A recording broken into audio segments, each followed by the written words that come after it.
নমস্কাৰ এডুকাল ইনস্পায়াৰ চতুৰ্থ খণ্ডলৈ আপোনালোকক স্বাগতম অগ্ৰণী ব্যক্তিত্ব আৰু প্ৰতিভাসমূহক সমাজৰ মাজলৈ লৈ যোৱাৰ আমাৰ এই প্ৰচেষ্টা হৈছে এডুকাল ইনস্পায়াৰ ইতিমধ্যে আগৰ সপ্তাহবোৰত আমি এডুকাল ইনস্পায়াৰৰ 13টাকৈ খণ্ড অনুষ্ঠিত কৰিছো আজি আমাৰ লগত উপস্থিত আছে কুলদীপ কৌশিক দাদা তেওঁ বৰ্তমান কানাডাত কৰ্মৰত হৈ আছে দাদাক আমি আমাৰ অনুষ্ঠানলৈ স্বাগতম জনাইছো আৰু ইমান ব্যস্ততাৰ মাজতো আমাক সময় দিয়াৰ বাবে আমি দাদাক ধন্যবাদ জনাইছো ওয়েলকাম দাদা থ্যাংক ইউ দাদাক মই পুনৰবাৰ এডুকাল ইনস্পায়াৰৰ 14 নম্বৰ খণ্ডটিলৈ নিমন্ত্ৰণ জনালো আজি আমাৰ খুবেই ভাল লাগিছে দাদাক আমাৰ মাজত পাই মই প্ৰথমতে দাদাক সুধিব বিচাৰো যে দাদাই তেওঁৰ শিক্ষা জীৱন ক'ত আৰম্ভ কৰিছিল কেনেকৈ আৰম্ভ কৰিছিল তাৰ পাছত কলৈ কেনেকৈ তেওঁ কৰ্ম জীৱনৰ বাবে আগুৱাই গ'ল সেই বিষয়ে দাদাই যাতে আমাক অলপ কৈ দিয়ে নিশ্চয় ঈশান ফাৰ্ষ্ট অফ অল টু এডুকালটক মোৰ ঢেৰ কংগ্ৰেচুলেশ্যনছ কাৰণ তোমালোকে খুবেই ভাল কাম কৰি আছা বৰ্তমান আৰু আগলৈকে কৰিছো আৰু ডেফিনেটলি আমি চবেই মিলি আগুৱাই নিবৰ কাৰণে পাৰিম মই ষ্টাৰ্ট কৰিছিলোঁ ডিজনীলেণ্ড স্কুল খানাপাৰা আজিকালি নামটো সুদৰ্শন পাব্লিক স্কুল হৈছে তাতে মই ক্লাছ 1ৰ পৰা মেট্ৰিকলৈকে তাতে পঢ়া আৰু তাৰ পৰা মই পাছ কৰি উঠি পেলাই আৰ্মি পাব্লিক স্কুল নাৰেংগীৰ পৰা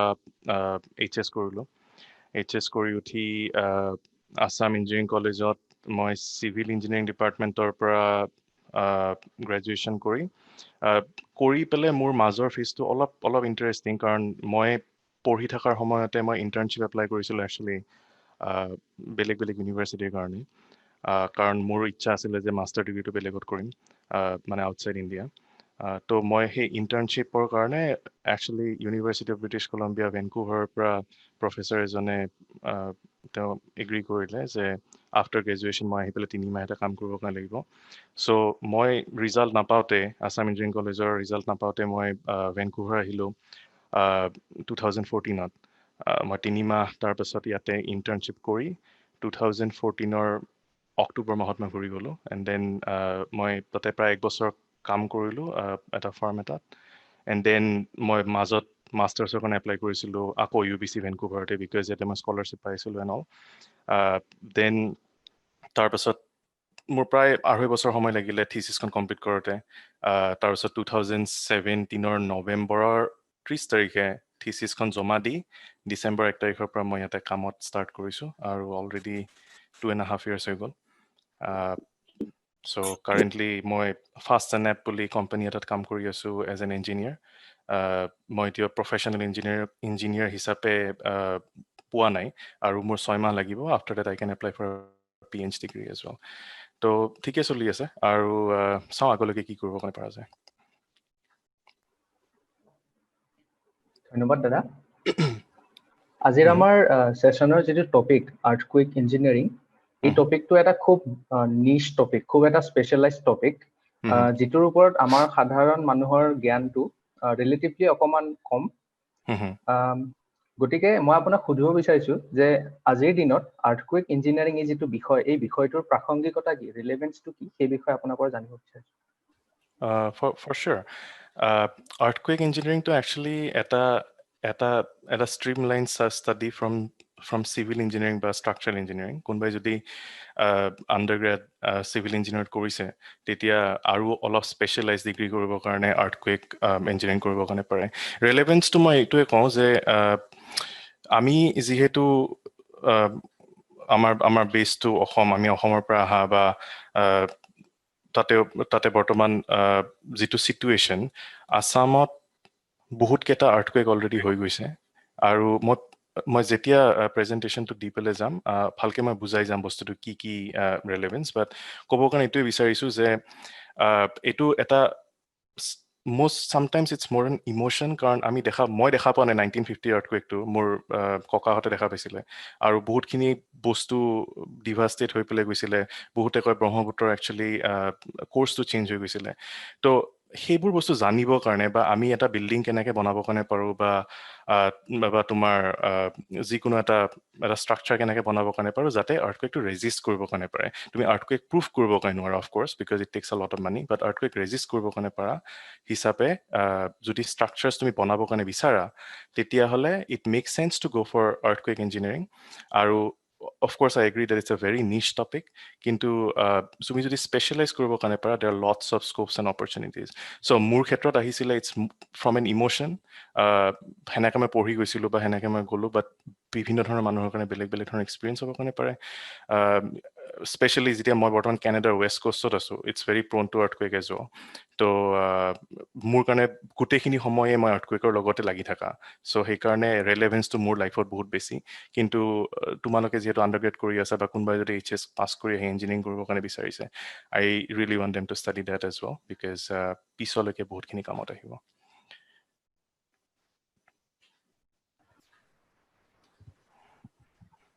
ধন্যবাদ দাদা।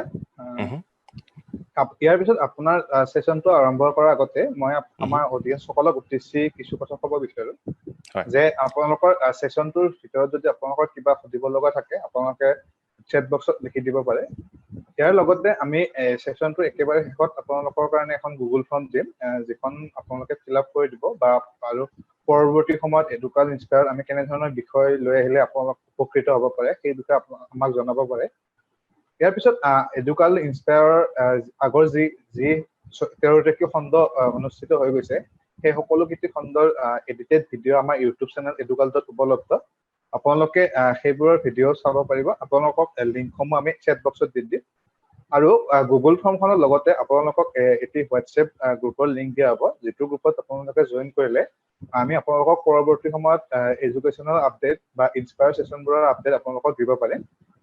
এইখিনিয়ে ক'লো, এইখিনি কৈ মই দাদাক তেওঁৰ ছেশ্যনটো আৰম্ভ কৰিবলৈ অনুৰোধ জনাইছোঁ। ধন্যবাদ। ধন্যবাদ বাহিদুৰ। তো মই স্ক্ৰীনখন শ্বেয়াৰ কৰিব পাৰোঁ ন? হয়।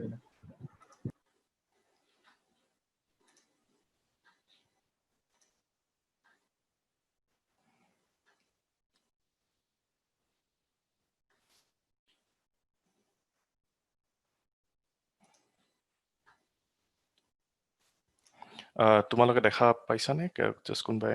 য়েছ ক'লে হ'ল। হয়, দেখি পাইছোঁ। পাইছোঁ দাদা। ঠিক আছে, বঢ়িয়া।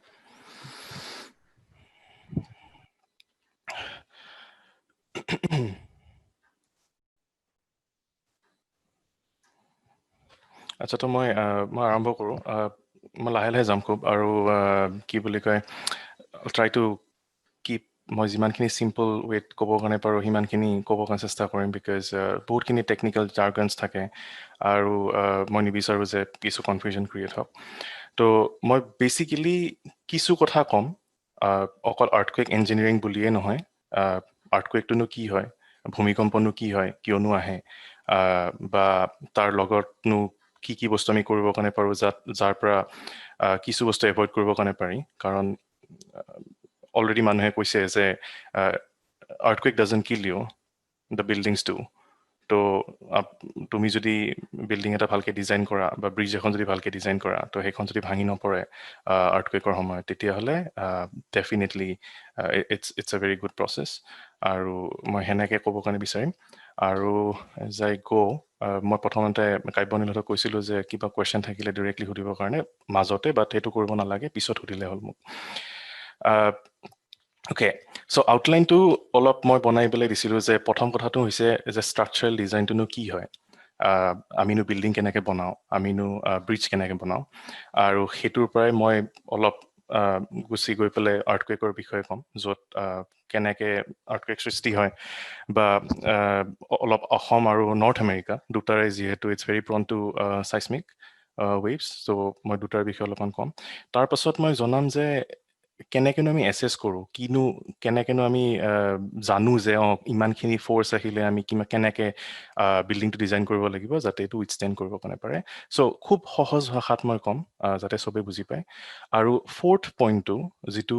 it's very important because it's nothing related to earthquake. কিন্তু আমি জানা উচিত যে বাহিৰতনো কেনেকুৱা ধৰণৰ কনষ্ট্ৰাকশ্যন হৈ আছে বৰ্তমান, আৰু এইটো চবেই জানিব কাৰণে পাৰিব বিকজ দ্যাটছ নট আ নিচ টপিক এনিমৰ। আমি মষ্টলি কিছুমান মেটেৰিয়েলে ইউজ কৰি আছোঁ বৰ্তমান ইণ্ডিয়াত, কিন্তু বাহিৰত বহুত বেলেগ বেলেগ ধৰণৰ মেটেৰিয়েল ইউজ কৰা হৈছে। আৰু তোমালোকে জানিলে খুব আচৰিত হ'বা আমি কি ইয়াতে ইউজ কৰোঁ। মই এতিয়াই নকওঁ, পিছলৈকে যেতিয়া যাম তেতিয়া ডেফিনেটলি ক'ম। আৰু জেনেৰেল ইনফৰমেশ্যনটোত মই এইটো কথা ক'ব কাৰণে বিচাৰিছোঁ যে কিছুমান অপৰচুনিটিজ, আৰু মই দেখিলোঁ যে মুকুন্দ মাধৱ নাথ, তেওঁ মোৰ দাদা, তেওঁ খুব ধুনীয়াকৈ কিছু ইনফৰমেশ্যন দিছে যে আগৰ ছেশ্যনছবিলাকত যোনে চোৱা নাই তেওঁলোকে ডেফিনেটলি চাব লাগে। আৰু প্ৰত্যেকজন ইনস্পায়াৰ ছেশ্যনৰ যোনে তেওঁলোকে কৰিছিলে প্ৰত্যেকজনে অলপ অলপ ইনফৰমেশ্যন দিছে, and it's very important, especially when undergrad কৰি আছে বা +2 কৰি উঠি পেলাই যোনে আগবাঢ়িছে জানিবৰ কাৰণে যে আগলৈ কেনেকৈ যাবৰ কাৰণে খোজে যদি সেনেকুৱা ধৰণৰ হায়াৰ স্কোপছ আছে। চ' এইখিনি হৈছে outline. As we move on, structural design 5000 বছৰ আগতো আছিলে, কেভমেন আছিল আগতে, বা তোমাৰ সেনেকৈ চিভিলাইজেশ্যনটো পাৰ হৈ পেলাই আহিছিলে। চ' ঘৰ বহুত বছৰ, হাজাৰ বছৰৰ পৰা মানুহে বনাই আহি আছে। আৰু of course with due time it got changed. এতিয়া 2000ত বুৰ্জ খালিফা বনাইছে, which is almost a kilometer tall. So we have seen a huge change from the primary age to the current date. তো ষ্ট্ৰাকচাৰেল ডিজাইন নতুন বস্তু নহয়, বহুত কেইবা হাজাৰ বছৰ ধৰি পেলাই চলি আহি আছে। খালি কিছুমান টেকন'লজি বদলিছে বা খুব হায়াৰ টেকন'লজি আজিকালি আহিছে, আৰু সেইটো বিষয়ে আমি ষ্টাডি কৰি আছোঁ বৰ্তমান। তো নৰ্মেলি মই অলপ ইজি ভাষাত এইটো বুজাইছোঁ যে যিকোনো এটা ষ্ট্ৰাকচাৰত কিছুমান লোডছ থাকে, যিকোনো ধৰণৰ লোড থাকে, যে আমি এটা বিল্ডিং বনোৱাৰ সময়ত সদায় দুটা ধৰণৰ লোড কনচিডাৰ কৰোঁ। এটা হৈছে গ্ৰেভিটি আৰু এটা হৈছে লেটাৰেল। গ্ৰেভিটি হৈছে বেচিকেলি যিটো লোড ওপৰৰ পৰা তললৈকে আহি আছে বিকজ অফ আৰ্থছ ফ'ৰ্চ, আৰু আনটো হৈছে যিটো লেটাৰেলি বিল্ডিংটোত লাগিছে ফ্ৰম দ্য ছাইড। তো গ্ৰেভিটি লোডিঙৰ ভিতৰত নৰ্মেলি ডেড লোড এটা থাকে, যিটো বিল্ডিঙৰ নিজৰ লোডটো। তুমি কংক্ৰিটেদি বিল্ডিংটো বনাবৰ কাৰণে পাৰা, তুমি ষ্টিলেদি বনাবৰ কাৰণে পাৰা, বিল্ডিংটোৱে নিজৰ লোডটো ছাষ্টেইন কৰিবৰ কাৰণে লাগিব, নহ'লে সি নিজে সৰি পৰিব বনোৱাৰ লগে লগে। তো এটা ডেড লোড থাকে, এটা লাইভ লোড থাকে। লাইভ লোডটো হৈছে কি আমি লাইভ লোড, আমি এতিয়া খোজকাঢ়িম, মানুহ থাকিব, হেভি মেচিনাৰী থাকিব, এটচেট্ৰা এটচেট্ৰা, সেইটোক লাইভ লোড বুলি কয়। আৰু ঠাণ্ডা জেগাৰ কাৰণে স্ন' লোড, আমি ইয়াতে স্ন' লোড ডিজাইন কৰোঁ বিকজ খুব বেছি স্ন' পৰে ঠাণ্ডাৰ টাইমত। ইণ্ডিয়াত I don't think so it is relevant, কিছু জেগাত ডেফিনেটলি লাগে, হিমাচলত হওক বা ক'ৰবাত হওক, তোমাৰ স্ন' লোডটো তাতে ডিজাইন কৰিবৰ কাৰণে লাগিব। আৰু these are very easy way to approach because codes থাকে কিছুমান, আৰু ইণ্ডিয়াত কোড আছে IS 456/2000 which is a concrete code. কেনাডাত কোড আছে NBCC National Building Code of Canada 2015, য'ত কিছুমান প্ৰচেছ থাকে যে তোমাক কৈ দিব যে কি কেনেকৈ কৰিবৰ কাৰণে লাগিব এইটো ডিজাইনিঙৰ কাৰণে, and you just do it. So' মই ভাবোঁ যে gravity loading design is very easy, it's not super difficult. কিন্তু প্ৰব্লেমটো হয় কি যে তুমি গ্ৰেভিটি লোডিঙেদিয়ে নহ'ব, কাৰণ বিল্ডিং এটাত লেটাৰেল লোডিঙো লাগিব, যাক ডাইনামিক লোডিং বুলি কয়, which can be divided into 2। আজিকালি 3 নম্বৰ এটা হৈছে which is blast loading, because of various terrorist activities. Building এটা ডিজাইন কৰিবৰ কাৰণে লাগিব যদি প্ৰাইম লোকেশ্যনত আছে, বিকজ অফ ব্লাষ্ট লোডিং। কিন্তু primarily it is wind loading and earthquake বা চাইচমিক লোডিং। কিন্তু আমি বেছিকৈ কিয় উইণ্ড লোড বা বেছিকৈ কিয় চাইচমিক লোড ইয়াতে ষ্টাডি কৰিবৰ কাৰণে লাগে, there are different reasons because of that. আৰু you don't have to be an earthquake engineer to actually understand this whole fact, because earthquake লোডিংটো হৈছে টাইম ডিপেণ্ডেণ্ট। তাৰ মানে হৈছে কি, এইমাত্ৰ মই যদি কথা পাতি আছোঁ, যিটো লোড আহিব বিল্ডিংটোৰ ওপৰত, 1 ছেকেণ্ডৰ পিছত সেইটো বেলেগ হ'ব। আৰু তোমালোকে যদি দেখা পোৱা যিকেইটা গ্ৰাফ আছে, সেইটো খুব ওপৰলৈকে যায়, তললৈকে যায়, ওপৰলৈকে গৈছে, তললৈকে গৈছে, এটা সময়ত নোহোৱা হৈ পেলাই গৈছে। এই টাইম ডিপেণ্ডেঞ্চিটোৰ কাৰণে আৰ্থকুৱেক লোডটো ষ্টাডি কৰা ইজ ভেৰি ডিফিকাল্ট, কাৰণ it's very you cannot predict it properly. আৰু সেইকাৰণে এইকেইটা লোমা প্ৰিয়েটা তাৰপৰা নৰ্থ ৰিজ এইকেইটা একচুৱেলি আৰ্থকুৱেক হৈ গৈছে বেলেগ বেলেগ জেগাত আৰু তাৰে এই চাইস্মোমিটাৰ বা চাইস্মোগ্ৰাফৰ পৰা অনা এইটো ৰেকৰ্ডিং হয় চ' সেইকাৰণে আমি বেছিকে ষ্টাডি কৰিবৰ কাৰণে লাগে মই এইটো কোৱা নাই যে আৰ্থকুৱেকটো বেছি ইম্পৰ্টেণ্ট উইণ্ডটো নহয় বোথ আৰ ইকুৱেলি ইম্পৰ্টেণ্ট কিন্তু মই কম কিয় মই জাষ্ট আৰ্থকুৱেকটো কৰি আছোঁ উইণ্ডটো কিয় এতিয়া কৰা নাই বিকজ বেলেগ বেলেগ জাগাৰ বেলেগ বেলেগ ধৰণে লোডিংটো হয় এতিয়া তুমি যদি let's go to the next slide তুমি যদি এতিয়া ডুবাইত আছা তেতিয়াহ'লে বুৰ্জ খালিফাটো বনোৱাৰ সময়ত wind load take precedence over earthquake load because UAE-টো ইমান খুব হাইলি চাইচমিকেলি এক্টিভ জ'ন নহয় হয় ডেফিনেটলি আছে কিন্তু সেইখিনি হৈছে কি তুমি 1 কিলোমিটাৰ লম্বা যদি এটা টাৱাৰ বনোৱা সেই টাৱাৰটোত extensive amount of wind load থাকিব কাৰণ তুমি যিমান ওপৰলৈ গুচি যোৱা এতিয়া মাউণ্ট এভাৰেষ্টৰ ওপৰত যিটো উইণ্ড ফ'ৰ্চ থাকে বা উইণ্ড স্পীড থাকে ডেট ক্ৰছেছ 250 কিলোমিটাৰ পাৰ আৱাৰ সেইকাৰণে তুমি যিমান ওপৰলৈ গুচি যোৱা উইণ্ড লোডটো বেছি হৈ যাবলৈ যায় তো সেইকাৰণে বুৰ্জ খালিফাত উইণ্ড লোডিংটোৱে প্ৰেচিডেন্স পাইছিলে কিন্তু এইখন কেনেডাৰ মেপ আৰু এইখন আৰ্থকুৱেক হেজাৰ্ড মেপ বুলি কয় চাইচমিক হেজাৰ্ড মেপ তো এই য'ত ৰেড দেখা পাইছা সেই ৰেড এৰিয়াটো হৈছে য'ত তোমাৰ ইটছ হাইলি চাইচমিকেলি এক্টিভ জ'ন এতিয়া এইবোৰ জেগাত নৰ্মেলি উইণ্ড লোডটো প্ৰেচিডেন্স নাপায় এইবোৰ জেগাত চাইচমিক জ'নটো পায় মই আছোঁ বৰ্তমান ৰাইট এইখিনিত এই এৰিয়াখিনিত আছোঁ বৰ্তমান আৰু এই এৰিয়াখিনিত we have to design like based on seismic codes wind লোডো আমি কৰোঁ বাট উইণ্ড লোডটো কমি যায় এটা সময়ত তাৰ প্ৰেচিডেন্সটো কমি যায় তো সেইকাৰণে we have to study this topics very extensively for civil engineering বা structural engineering because it's very unpredictive আমি একো নাজানো খুব বেছি নাজানো এইটো বস্তুৰ বিষয়ে তো এজ ইউ মুভ অন আৰ্থকুৱেকটোনো কি হয় একদম চিম্পল লেমেন লেংগুৱেজ যদি চাবৰ কাৰণে বিচাৰোঁ যে আৰ্থৰ যিটো টপ মোষ্ট লেয়াৰ লিথ'স্ফেয়াৰ বুলি কয় তাতে নৰ্মেলি যেতিয়া খুব সোনকালে ছাডেন ৰিলিজ অফ এনাৰ্জি হয় তেতিয়া কিছুমান ৱেভ উৎপন্ন হয় আৰু সেইটোক আমি আৰ্থকুৱেক বুলি কওঁ যদিও একচুৱেলি চাইচমিক ৱেভটো হৈছে একচুৱেল ৱৰ্ড তো that is what it is বহুত হাজাৰ বছৰৰ পৰা চলি আছে বহুত ক্ষতি হৈছে তোমালোকে পিছফালৰ ফটোখন দেখা পাবা এনেকুৱা ধৰণৰ বহুত পইচা পাতি লাইফ এভৰিথিং ইজ চববিলাক বস্তু খুব সোনকালে নোহোৱা হৈ যায় বহুত পইচাৰ ক্ষতি হয় তো তোমাক মোক সুধিছিলা যে ৰেলেভেন্সটো কি ৰেলেভেন্সটো এইটো কাৰণ এখন ছ'চাইটি ধ্বংস হৈ যাব কাৰণে পাৰে নেপাল আৰ্থকুৱেক হৈ গৈছিল 2015 that actually created a big lash between India and Nepal because of different problems so relations বেয়া হ'বৰ কাৰণে পাৰে তাৰপিছত তোমাৰ কিবা $1 billion ক্ষতি হ'বৰ কাৰণে পাৰে আৰু তাৰপিছত it takes a lot of time to get back on track তুমি এখন চিটি হৈ আছে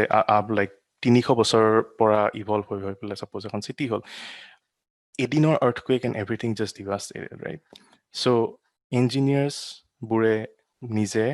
বা ইঞ্জিনিয়াৰ্ছবোৰৰ এইটো ৰেছপনচিবিলিটি যে আমি বিল্ডিংবোৰ এনেকৈ বনাওঁ যাতে বিল্ডিংবোৰ ভাঙি নপৰে অফক'ৰ্ছ লাইক তুমি সেইটো গেৰাণ্টি দিব কাৰণে নোৱাৰা যে বিল্ডিংবোৰ ভাঙি নপৰিবই কিন্তু we should get enough time to actually come out of the building so' that তোমাৰ লাইফটো ধ্বংস হৈ নাযায় বা তুমি মানে মানুহ মৰি যাতে নাযায় সেইটোৱে আমাৰ one of the biggest responsibility এটা ইণ্টাৰেষ্টিং ফেক্ট সেইটো মই পঢ়িছিলোঁ কাৰণে মই জাষ্ট কওঁ কাৰণ নেপাল আৰ্থকুৱেকৰ সময়ত নেপালৰ নিজৰ কোড নাই তেওঁলোকৰ কোনো ধৰণৰ নিজৰ চাইচমিক কোড নাই তেওঁলোকে ইণ্ডিয়াৰখন ইউজ কৰে তো যেতিয়া নেপালত বিল্ডিং ভাঙিছিলে সেইখিনি সময়ত কিছুমান বিল্ডিং ভাঙা নাছিলে কিছুমান বিল্ডিং ৱাজ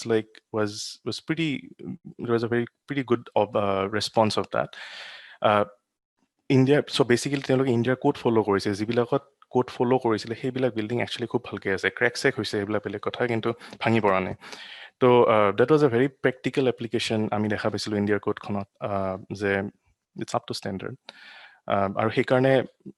মই টপিকটো দিছিলোঁ যে synopsis of Assam and North America Assam যদিওটো ইণ্ডিয়াৰ ভিতৰতে আমি ক'ব কাৰণে লাগিব বিকজ আছামৰ বেলেগকৈ কোড নাই নৰ্থ আমেৰিকাৰ কোডছবোৰ বহুত এডভান্স স্পেচিয়েলি আমেৰিকাৰ বহুতকেইখন কোড আছে USA কেনেডাৰ কোড তেতিয়া অলপ পিছ পৰি আছে সেইটোৰ কম্পেৰিজনত ইণ্ডিয়াৰ কোডছবোৰ relatively weak, but কাম চলি আছে বহুতখিনি আৰু I'm pretty sure over 10 years বহুতখিনি advancement হ'ব। আচ্ছা, তো নেক্সট টপিকটোলৈকে যাওঁ যে মই প্ৰথমতে ক'লো যে হোৱাট ইজ এন আৰ্থকুৱেক, কিয়নো হয়, কিয় হোৱাটো is very important. Because normally কি হয়, কিছুমান ফল্ট লাইন থাকে আমাৰ গোটেই আৰ্থখনত, কিছুমান টেকটনিক প্লেট থাকে। It's basically made up of different plates, আৰু কিছুমান তাৰে মাজত কিছুমান ফল্ট লাইন থাকে। চ' এই ফল্ট লাইনবিলাক হয় কি, তোমাৰ it's like a part of a gap তোমাৰ বেলেগ বেলেগ টেকটনিক প্লেটছৰ মাজত। এই বস্তুবোৰ মুভ কৰি থাকে বিকজ এপাৰেণ্টলি আৰ্থৰ যিটো crust it's like a hot molten lava যিটো মুভ কৰি থাকে, আৰু এই ফলবিলাকো ৰিলেটিভলি মুভ কৰি থাকে। বাট কেতিয়াবা কি হয়, দ্য ফল গেটছ লকড, আৰু তেতিয়া কি হয়, খুব বেছি এনাৰ্জি ইয়াতে ষ্ট'ৰ হয়, আৰু অল অফ আ ছাডেন কেতিয়াবা সেই এনাৰ্জিটো ৰিলিজ হয় বিকজ অফ ষ্ট্ৰেইন এনাৰ্জি বুলি কয়, ষ্ট'ৰ্ড ষ্ট্ৰেইন এনাৰ্জি। আৰু when this energy gets released, there is a huge shock wave that has been like released on the surface, আৰু এইবিলাকে ultimately সেই মুভমেণ্টৰ কাৰণে তোমাৰ ছাৰ্ফেচত কিছুমান মুভমেণ্ট হয়, আৰু হুইচ ৰিজাল্টছ ইন আৰ্থকুৱেক। তো ফল্টছবিলাক বিভিন্ন ধৰণৰ থাকে, আমি একদম খুব বেছি ডিটেইলছত নাযাওঁ। নৰ্মেল ফল্ট থাকে, নৰ্মেল ফল্ট বেচিকেলি লাইক এটা ফল ইফালে এটা ফল ইফালে গৈছে, তাৰপাছত ষ্ট্ৰাইক শ্লিপ, তাৰপাছত তোমাৰ ৰিভাৰ্ছ ফল্ট, এই বিভিন্ন ধৰণৰ ফল্ট লাইনবিলাক বা বেলেগ বেলেগ ধৰণৰ মুভমেণ্ট পচিবল হয়। কিছুমান বহুত dangerous, definitely strike slip is one of the very dangerous fault, কাৰণ তেতিয়া তোমাৰ গোটেই মুভমেণ্টটো ট্ৰান্সভাৰ্চলি হয়, আৰু as a result of which a huge amount of energy is release anyway, তো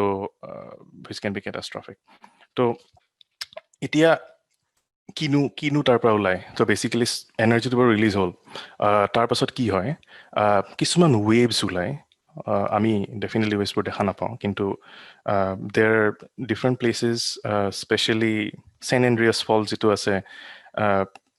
US-ত, লছ এঞ্জেলেছত, তাৰে ফল্ট লাইনটো একচুৱেলি দেখা পোৱা যায় ওপৰৰ পৰা। তো যেতিয়া তোমাৰ এনাৰ্জিটো ৰিলিজ হ'ল, কিছুমান ৱেভছ ওলায় যিবিলাকক আমি বডি ৱেভ আৰু ছাৰ্ফেচ ৱেভ বুলি কওঁ। বডি ৱেভৰ ভিতৰত আছে বেচিকেলি পি ৱেভ আৰু এছ ৱেভ। এই ৱেভবিলাকে মুভ এনেকৈ কৰে যে ছাপ'জ ফল্টটো শ্লিপ কৰিলে, এনাৰ্জিটো ৰিলিজ হ'ল, এই প্ৰাইমেৰী ৱেভটো প্ৰথম ওলাব, আৰু এইটোৱে ছাইস্ম'গ্ৰাফটোত প্ৰথম ছাইস্ম'মিটাৰটো ৰেকৰ্ড কৰিব, যিটোত আমি ধৰা পিছলৈকে আমি কওঁ যে 9.2 ৰিখটাৰ স্কেলত আহিলে, 8 something ৰিখটাৰ স্কেলত আহিলে, মেগনিটিউডটোহে সেইটো ইটছ জাষ্ট আ ভেৰি, মোৰ মতেতো it's a very lame way to explain like an earthquake, because সেইটোৰ পৰা আমি ইঞ্জিনিয়াৰ বা ছাইস্ম'লজিষ্টবিলাকৰ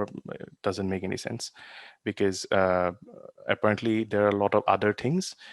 যিবোৰ বস্তু আমি জানিবৰ কাৰণে লাগিব to actually understand how this thing works. মই ডেফিনেটলি সেইবোৰ কাভাৰ নকৰোঁ এতিয়া, কিন্তু যদি কেতিয়াবা জানিবৰ কাৰণে ইচ্ছা আছে সুধিলে হ'ল, বা দেৰ are lot of good books available. তো পি ৱেভটো হৈছে কি, পি ৱেভৰ মুভমেণ্টটো এই ট্ৰান্সভাৰ্চ লেফ্ট ৰাইট, তাৰমানে কি তোমাৰ লেফ্ট ৰাইট হ'ব, ইটছ নট আপ ডাউন। এতিয়া এইখন 2D হয়, মই সেইকাৰণে ভালকৈ বুজাবকৈ নোৱাৰিম, কিন্তু বেচিকেলি লেফ্ট ৰাইট মুভ কৰিব এনেকৈ, আৰু তাৰপাছত আহি পেলাই তোমাৰ ইট উইল জাষ্ট প্ৰপাগেট, আৰু প্ৰাইমেৰী ৱেভটো খুব সোনকালে আহে, আৰু দেটছ দ্য ফাৰ্ষ্ট ওৱান যিটো তোমাৰ ৰেকৰ্ড কৰিবৰ কাৰণে পাৰে। তাৰ পাছত আহিব তোমাৰ S wave. S wave is a secondary wave, তাৰে মুভমেণ্টটো আপ এণ্ড ডাউন হয়, সেইকাৰণে এইটো পিছত আহে, আৰু এইটোৱে নৰ্মেলি বহুতখিনি প্ৰব্লেম ক্ৰিয়েট কৰে। আৰু after that we have the surface waves. Surface ৱেভছটো এটা ছাৰ্ফেচ হিচাপে মুভ কৰিব, এইটো মই ইয়াতে দেখুওৱা নাই বাৰু। তো এতিয়া কথা হৈছে কি, অলপ বেলেগ এটা ইনফৰমেশ্যন মই ইয়াতে দিওঁ, অফক'ৰ্ছ প্ৰেজেণ্টেশ্যনটোত নাই। ইউনিভাৰ্চিটি অফ ব্ৰিটিছ কলম্বিয়া, মই য'ৰ পৰা মাষ্টাৰ্ছ কৰিছিলোঁ, তাৰে আৰ্থকুৱেক ইঞ্জিনিয়াৰিং ডিপাৰ্টমেণ্টটো one of the best engineering department হয়। আৰু তাতে মোৰ যিজন ছুপাৰভাইজাৰ, ছুপাৰভাইজাৰ আছিলে ডক্টৰ কাৰ্লছ ভেঞ্চুৰা বুলি, তেওঁলোকে এটা ডিভাইচ ডেভেলপ কৰিছিলে য'ত they can actually detect the waves later, like basically S waves, the secondary waves to detect কৰিবৰ কাৰণে পাৰে, বিকজ তেওঁলোকে প্ৰাইমেৰী ৱেভটো প্ৰথমতে ডিটেক্ট কৰি পেলাই লয়, আৰু তাৰপিছত ক'ব কাৰণে পাৰে যে ছেকেণ্ডেৰী ৱেভটো কেতিয়া আহি আছে। তো আই থিংক এতিয়া ষ্টিল প্ৰটোটাইপ ফেজতে আছে মই ভালকে ইমান আইডিয়া নাই কিন্তু that will actually give you a early warning system and just ভাবি চাবা আৰু মই এইটো কথা বাৰে বাৰে ক'ম যে তোমালোকে মোক যিহেতু প্ৰথমতে সুধিছে যে ৰেলেভেন্সটো কি মই ৰেলেভেন্সটো এতিয়া অলপকৈ আনফল্ড কৰি পেলাই যাম যে আৰ্থকুৱেক ইঞ্জিনিয়াৰ ৰেলেভেন্সটো কি এতিয়া ছাপ'জ তোমাৰ পাইপটো আহিলে পটককৈ তুমি ৰেকৰ্ড কৰিলা তাৰপাছত প্ৰাইমেৰী ৱেভটো নকৰে তাৰপিছত তুমি ৱেইট কৰিলা এতিয়া কোনোবা যদি এনেকুৱা এটা ছিষ্টেম আছে যিয়ে তোমাক কৈ দিয়ে ছেকেণ্ডেৰী ৱেভটো আহি আছে আফটাৰ 2 মিনিটছ তুমি স্কুলৰ ভিতৰত যদি 500টা ষ্টুডেণ্ট আছে সেইকেইটাক যদি তুমি উলিয়াই দিবৰ কাৰণে পাৰা সেই 500টা লাইফ ছেভ হ'বৰ কাৰণে পাৰে তো সেইকাৰণে মই কৈছোঁ যে ৰিচাৰ্চ খুব আগবাঢ়ি পেলাই গৈ আছে আৰু যদি এনেকুৱা ধৰণৰ কিছুমান মেজাৰ আমি উলিয়াবৰ কাৰণে পাৰোঁ য'ত বেচিকেলি আমাক এটা আৰ্লি ৱাৰ্ণিং ছিষ্টেম দিয়ে বা এখন ব্ৰিজ আছে তাৰে তলত তুমি সেই মিটাৰটো লগাই দিলা তাৰপিছত লগে লগে যদি এটা ৱাৰ্ণিং দিয়ে যে 1 মিনিট পিছত ছেকেণ্ডেৰী ৱেভটো আহি আছে so' stop all the vehicles right away তো প্ৰথম কথাটো সেই ভেহিকেলকেইখন বাচিলে তাৰ ভিতৰত মানুহবোৰ বাচিলে তো ইটছ আ matter of life saving property বুলি মই নকওঁ কাৰণ বিল্ডিংটো যদি তুমি ডিজাইন কৰা নাই সি ডেফিনেটলি ভাঙিব কিন্তু লাইফ ছেভ কৰাটো বহুতখিনি ইম্পৰ্টেণ্ট আৰু ইঞ্জিনিয়াৰ হিচাপে আমাৰ এইটো ৰেছপনচিবিলিটি অ'কে লেটছ গ' টু দ্য নেক্সট অ'কে মই আগতেও কৈছোঁ যে টপিকটো অসম আৰু নৰ্থ আমেৰিকা যিহেতু মই তাতে মই প্ৰথম ইনস্পায়াৰ হৈছিলোঁ তো এইকাৰণে মই ক'ম যে এই যে ফল্ট বুলি কৈ আছোঁ কেনেকৈ মুভ কৰে বা এনাৰ্জি কেনেকৈ ৰিলিজ কৰে সেইটোৰ এটা বেচিক 3D ভিউ আমাৰ এইখন হৈছে অসমৰ তো অসমত একচুৱেলি নৰ্থ ইষ্টত এখন ইউৰেছিয়ান প্লেট আছে এখন হিমালয়ৰ লগত লাগি আছে আৰু তাৰপাছত আমাৰ ইণ্ডিয়ান প্লেটখন আছে তো এই ফল্ট লাইনটোতে নৰ্মেলি আৰ্থকুৱেকবিলাক হয় বা এই ফল্টবিলাক মুভ কৰি থাকে কাৰণে আমাৰ নৰ্থ ইষ্টটো খুব বেছি প্ৰ'ন হয় আৰ্থকুৱেকৰ কাৰণে মই এখন মেপ একচুৱেলি ইনক্লুড কৰিবৰ কাৰণে পাহৰিলোঁ তাতে বেলেগ বেলেগ জ'নছ আছে ইণ্ডিয়াত কোনটো জ'ন বেছি ভালৰেবল বা কোনটো জ'ন আৰ্থকুৱেক প্ৰ'ন হয় north east is in red which is zone 5 সেইকাৰণে because of this fault line আমাৰ নৰ্থ ইষ্টৰ বিল্ডিংছবিলাক একচুৱেলি আৰু হায়াৰ সেইকাৰণে ডিজাইন কৰিবৰ কাৰণে লাগে ভুজ গুজৰাট ভুজত আৰ্থকুৱেক হৈছিলে মই পাহৰিলোঁ আই থিংক 2004 আছিল Bhuj is also' under zone 5 তো সেনেকুৱা কিছুমান এৰিয়া আছে ইণ্ডিয়াত which is under high zone আৰু মই পিছলৈকে ক'ম যে কোডবিলাকত মই যে কোড কৰি আছোঁ যে IS কোড যিবিলাক আছে তাতে কিছুমান ভেলিউ আছে যে বেলেগ বেলেগ জ'নৰ কাৰণে তুমি এটা ভেলিউ মাল্টিপ্লাই কৰি দিয়াৰ লগে লগে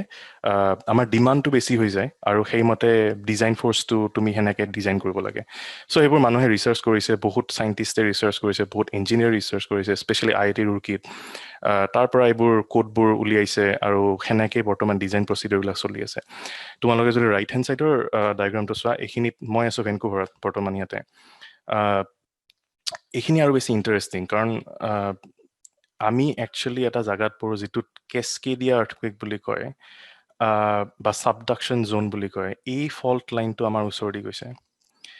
আৰু ইয়াতে হুৱান দা ফুকা প্লেট বুলি এখন আছে tectonic plate it's very dangerous right now last আৰ্থকুৱেকটো আহিছিলে 1700ত চ' আমাৰ প্ৰেডিকশ্যন মতে এইটো হ'ব কাৰণে লাগে it can be at any minute মই কথা পাতি আছোঁ এতিয়াও হ'ব কাৰণে পাৰে because it's long overdue I think 300 years return period হয় আৰু ইটছ লং অভাৰ ডিউ চ' ইয়াতে যদি আৰ্থকুৱেক এটা হয় it will be like a very disastrous condition for British Columbia Washington Seattle Oregon আৰু কেলিফৰ্ণিয়াখন আৰু বেছি কমপ্লিকেটেড আৰু তাৰ ডাইনামিক্সটো আৰু বেছি কমপ্লিকেটেড বিকজ তাতে ছেইণ্ট এণ্ড্ৰিয়াছ ফল্ট এটাও আছে তো it's so' this is actually seismology এইটো একচুৱেলি আৰ্থকুৱেক ইঞ্জিনিয়াৰিং নহয় মোৰ খুব বেছি নলেজ নাই এইটোৰ বিষয়ে কাৰণ মই চাইচমলজি কৰা নাছিলোঁ জাষ্ট এটা কোৰ্চ আছিল আণ্ডাৰগ্ৰেডত কিন্তু এইখিনি মোৰ বেছি that's what my idea is তো ছাবডাকশ্যন জ'নটো আৰু বেলেগ বেলেগ জেগাত আছে আৰু ছাবডাকশ্যন জ'নটো তোমাৰ আছে জাপানত বহুত আৰ্থকুৱেক হৈ থাকে তাতে এটা ছাবডাকশ্যন জ'ন আছে চুনামি হয় তাতে আৰু এটা আছে চিলি চেণ্টিয়াগো চিলি চাউথ আমেৰিকাত আছে আৰু এপাৰেণ্টলি মোৰ লগৰবিলাকে কয় মোৰ লগৰ কেইটামান চিলিয়ান আছে তেনেকুৱাকৈ ৰাতিপুৱা উঠি যদি ভূমিকম্প এটা নহয় তেতিয়া ভালে নালাগে বিকজ তাতে সদায় কিবা নহয় কিবা চলি থাকে ভূমিকম্প নহ'লে সিহঁতৰ মানে অলপ মানে লাগে যে আজি দিনটো ভালকে নগ'ল তো চিলিত একচুৱেলি খুব বেছি ভূমিকম্প হয় আৰু ছেইম একে কেস্কেডিয়া জোন বা ছাবডাকশ্যন জোন এটা আছে তাতে তো এনেকুৱা বেলেগ বেলেগ জেগাত গোটেই আৰ্থখন বিভিন্ন ধৰণৰ টেকটনিক প্লেটছ মাজত ডিভাইড কৰি পেলাই আছে আৰু that is the source of an earthquake এতিয়া চ'ৰ্চটো আমি জানাৰ পাছতহে ফিউচাৰ ডিজাইনবিলাক কৰিবৰ কাৰণে পাৰোঁ কাৰণ চ'ৰ্চটো যদি নাজানো তেতিয়াহ'লে we don't have much idea how to proceed, right? Okay, let's go to the next slide. এইখন বেচিকেলি উইকিপিডিয়াৰ পৰা লোৱা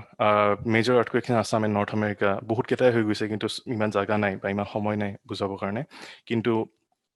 অলপ কথাত যদি মই ক'ব কাৰণে লাগে 1950ত যিটো আছাম টিবেট আৰ্থকুৱেক হৈছিলে মই আগতেও ক'লোঁ খুব বেয়া অৱস্থা হৈছিলে এইখিনি সময়ত আৰু মই মোৰ ককাহঁতৰ পৰা শুনা কথা যে মানুহে থিয় হৈ থাকিব কাৰণে নোৱাৰিছিলে চোতালবোৰত বহি পৰিব লগা হৈছিলে বিকজ ইমান বেছি জোকাৰণি হয় আৰু তাতে এটা ইণ্টাৰেষ্টিং বস্তু হৈছিল যে আফটাৰ শ্বক বুলি কয় আফটাৰ শ্বকটো হৈছে তোমাৰ মেজৰ আৰ্থকুৱেকটো হৈ যোৱাৰ পাছত সৰু সৰু কিছুমান ভূমিকম্প আহে and it can even like last for weeks তো 1950 যিটো আৰ্থকুৱেক হৈছিলে তাতে আফটাৰ শ্বক বহুত দিনলৈকে হৈছিল এইখন অসমৰ ফটো মই নাজানো একজেক্টলি ক'ত বাট বহুত তেতিয়া বেচিকেলি এইবোৰতো ঘৰবিলাক তেতিয়া বিল্ডিং নাছিল তো খুঁটিবিলাক অলপ বেলেগ ধৰণৰ হৈছিল অফক'ৰ্ছ ব্ৰহ্মপুত্ৰৰ কোৰ্চটো অলপ চেঞ্জ হোৱা বুলি কৈছিল তাৰপাছত ৰেলৱে ট্ৰেকছবিলাক ভাঙি গৈছিল তোমালোকে যদি 1950 আৰ্থকুৱেক গুগলত মাৰি পেলাই চোৱা ফটোবিলাক দেখা পাবা ৰাস্তাটো একদম চিৰাচিৰ হৈ যোৱা বা ৰেলৱে ট্ৰেকছবোৰ ভাঙি যোৱা তো তলত মই এটা বস্তু তোমালোক আগতেও ক'লোঁ যে ষ্ট্ৰাইক শ্লিপ আৰ্থকুৱেকটো অলপ ডেঞ্জাৰাছ হয় তো that was a strike slip earthquake at that time 8.6 মেগনিটিউডত আহিছিলে which is already super high 4,800 casualties আৰু ইণ্ডিপেণ্ডেঞ্চ ডেৰ দিনা হৈছিল তো এইটো এটা ডাঙৰ আৰ্থকুৱেক আৰু তাৰ আগত এটা ডাঙৰ আৰ্থকুৱেক হৈছিলে 1897 মষ্ট প্ৰবেবলি সেইটোৰ বেছি ডেটা নাই বিকজ ইটছ টু আৰ্লি আৰু তাৰপাছত ইফালৰ যিটো আছে এইটো নৰ্থ ৰিচ আৰ্থকুৱেক বুলি কয় লছ এঞ্জেলছত 1994ত হৈছিল বহুত ক্ষতি হৈছিলে এইখিনি সময়ত আৰু ইটছ লাইক অলমষ্ট আ total damage of $44 billion which is $76 billion if you see in 2001 inflation adjusted so just bhabiso 76 billion USD is a huge amount of money and of course আমি বহুতখিনি কমাবৰ কাৰণে পাৰিলো হয় যদি সেইবোৰ বিল্ডিং ভালকে design কৰা হৈছিলে বাট গোটেই ছ'চাইটিখন খেলি মেলি হৈ যায় এখন চিটি নোহোৱা হৈ পেলাই যায় so' it's very important to design those buildings as per seismic standards. Okay, let's go. এইখন একদম it's like a basic slide just কিছুমান টেক্সট আছে ইমান মই ডেফটত নাযাওঁ বাট এপাৰেণ্টলি হয় কি তোমালোকে যদি পাৰা কেতিয়াবা তেতিয়াহ'লে TED technology design entertainment TED I think তোমালোকে চবে শুনিছা তাতে খুব ভাল ভাল ভিডিঅ' দিয়ে আৰু টেড এডুকেশ্যন বুলি যিটো ভিডিঅ' আছে মই পিছত লিংকটো শ্বেয়াৰ কৰিবৰ কাৰণে পাৰিম তাতে এটা ভিডিঅ' আছে যে বেচিকেলি লাইক হাউ আৰ্থকুৱেক হেপেন চাবা কেতিয়াবা খুব ধুনীয়া লেংগুৱেজত বুজাইছে চ' হয় কি সেই যে ৱেভছবোৰ যে আহিলে যে সেই ৱেভছবোৰ আহি পেলাই প্ৰথমতে বিল্ডিংটোৰ ফাউণ্ডেশ্যনত লাগিল লগাৰ লগে লগে সেই বিল্ডিঙৰ তলৰ পৰা দ্য ৱেভছ প্ৰপাগেট আৰু গোটেই বিল্ডিংটো জোকাৰি দিয়ে যাক অচিলেশ্যন বুলি কয় এতিয়া ইণ্টাৰেষ্টিংলি হৈছে কি বিল্ডিঙৰ কেৰেক্টাৰিষ্টিক্সটো সি কেনেকৈ মুভ কৰিব বা সি কেনেকৈ অচিলেট কৰিব it depends on two factors এটা হৈছে বিল্ডিংটোৰ ওজন কিমান আৰু নেক্সট হৈছে ষ্টিফনেছ বা ফ্লেক্সিবল কিমানখিনি মুভ কৰিব কাৰণে পাৰে এই দুটা ফেক্টৰৰ ওপৰতে গোটেইখিনি ডিপেণ্ড কৰে আৰু তাৰে দেৰ ইজ এ ফৰ্মুলা মই ইয়াতে ডেফিনেটলি পুট কৰা নাই সেইটোৰ পৰা গম পোৱা যায় যে হাউ ইট একচুৱেলি বিহেভছ আৰু তাতে টাইম পিৰিয়ডটো উলিয়াবৰ কাৰণে পাৰি যে এবাৰ ঘূৰি আহিবৰ কাৰণে কিমানখিনি টাইম লাগে মানে কিমানখিনি টাইম লাগিছে আৰু ফ্ৰিকুৱেঞ্চিটো তাতে গম পায় যে 1 ছেকেণ্ডত সি কিমানবাৰ মুভ কৰিছে so' depends on that the building behave so' খুব টল বিল্ডিং এটাৰ টাইম পিৰিয়ডটো বেলেগ হ'ব সেইকাৰণে সেই আৰ্থকুৱেকৰ মোশ্যনটো তাক এফেক্ট কৰিবৰ কাৰণে পাৰে নকৰিবৰ কাৰণে পাৰে শ্বৰ্ট বিল্ডিঙৰ কাৰণে তাৰ টাইম পিৰিয়ডটো বেলেগ হ'ব এতিয়া কোনোবা এটা আৰ্থকুৱেকে তাক এক্সাইট কৰিবৰ কাৰণে পাৰে কোনোবা এটাই নকৰিবৰ কাৰণে পাৰে চ' it's very complicated to actually understand the behavior of a building in response to an earthquake. আৰু সেইকাৰণে মই কওঁ it's very difficult to like predict how it will behave. Of course, আমি আজিকালি numerical model develop কৰিব কাৰণে পাৰো, মই পিছলৈকে দেখাম কেনেকৈ কৰে। আৰু সেইবোৰৰ পৰা আমি বহুতখিনি বস্তু গম পাম যে তাতে modal analysis বুলি এটা বস্তু আছে যিৰ পৰা বিল্ডিংটো কেনেকৈ মুভ কৰিব earthquake আহিলে এইটো উলিয়াব কাৰণে পাৰি। আৰু which is a pretty good tool. সেইবোৰৰ পৰা আমি গম পাম, বাট আগতে খুব বেছি ডিফিকাল্ট আছিলে। Okay, this is interesting. এইটো মোৰ লেবৰ ফটো হয়, একচুৱেলি ভিডিঅ' হয়। তাতে কি হয়, ছেপ্টেম্বৰৰ ফাৰ্ষ্ট উইকত যেতিয়া আণ্ডাৰগ্ৰেডছবোৰ আহে, আমাৰ লেবত এখন শ্বেক টেবুল আছে। শ্বেক টেবুলখন হৈছে কি, এখন টেবুল বেচিকেলি, আৰু এই টেবুলখনত তুমি চিমুলেট কৰিব কাৰণে পাৰা যিকোনো আৰ্টকুৱেকৰ লগত। আৰু এই টেবুলখনে 6 ডিগ্ৰীজ অফ ফ্ৰীডম মুভ কৰিব কাৰণে পাৰে। চ' ইট বেচিকেলি কেন মুভ এভৰিৱেৰ। তো এই ষ্টুডেণ্টবিলাকক দেখায় নৰ্মেলি যে ইয়াৰে কিছুমান প্ৰটোটাইপ আছে, সৰু সৰু ষ্টিকেদি বনোৱা কিছুমান বিল্ডিং আছে, বেলেগ বেলেগ ধৰণৰ মেটেৰিয়েল দি বনোৱা বিল্ডিং আছে। আৰু এই বিল্ডিংবিলাক কেনেকৈ মুভ কৰিব আৰ্থকুৱেকটো আহিলে, সেইবোৰ তেওঁলোকক দেখায়। মই ভিডিঅ'টো চলাই আছোঁ বাৰু। আৰু this is an actual earthquake simulation. Chichi বুলি এটা আৰ্থকুৱেক হৈছিলে, তাৰে 80% অফ দ্য ইণ্টেনচিটি তেওঁলোকে ইউজ কৰিছে। চ' তোমালোকে চোৱা, ভাল পাবা ডেফিনেটলি। অডিঅ'টো আহিব নাজানো মই, বাট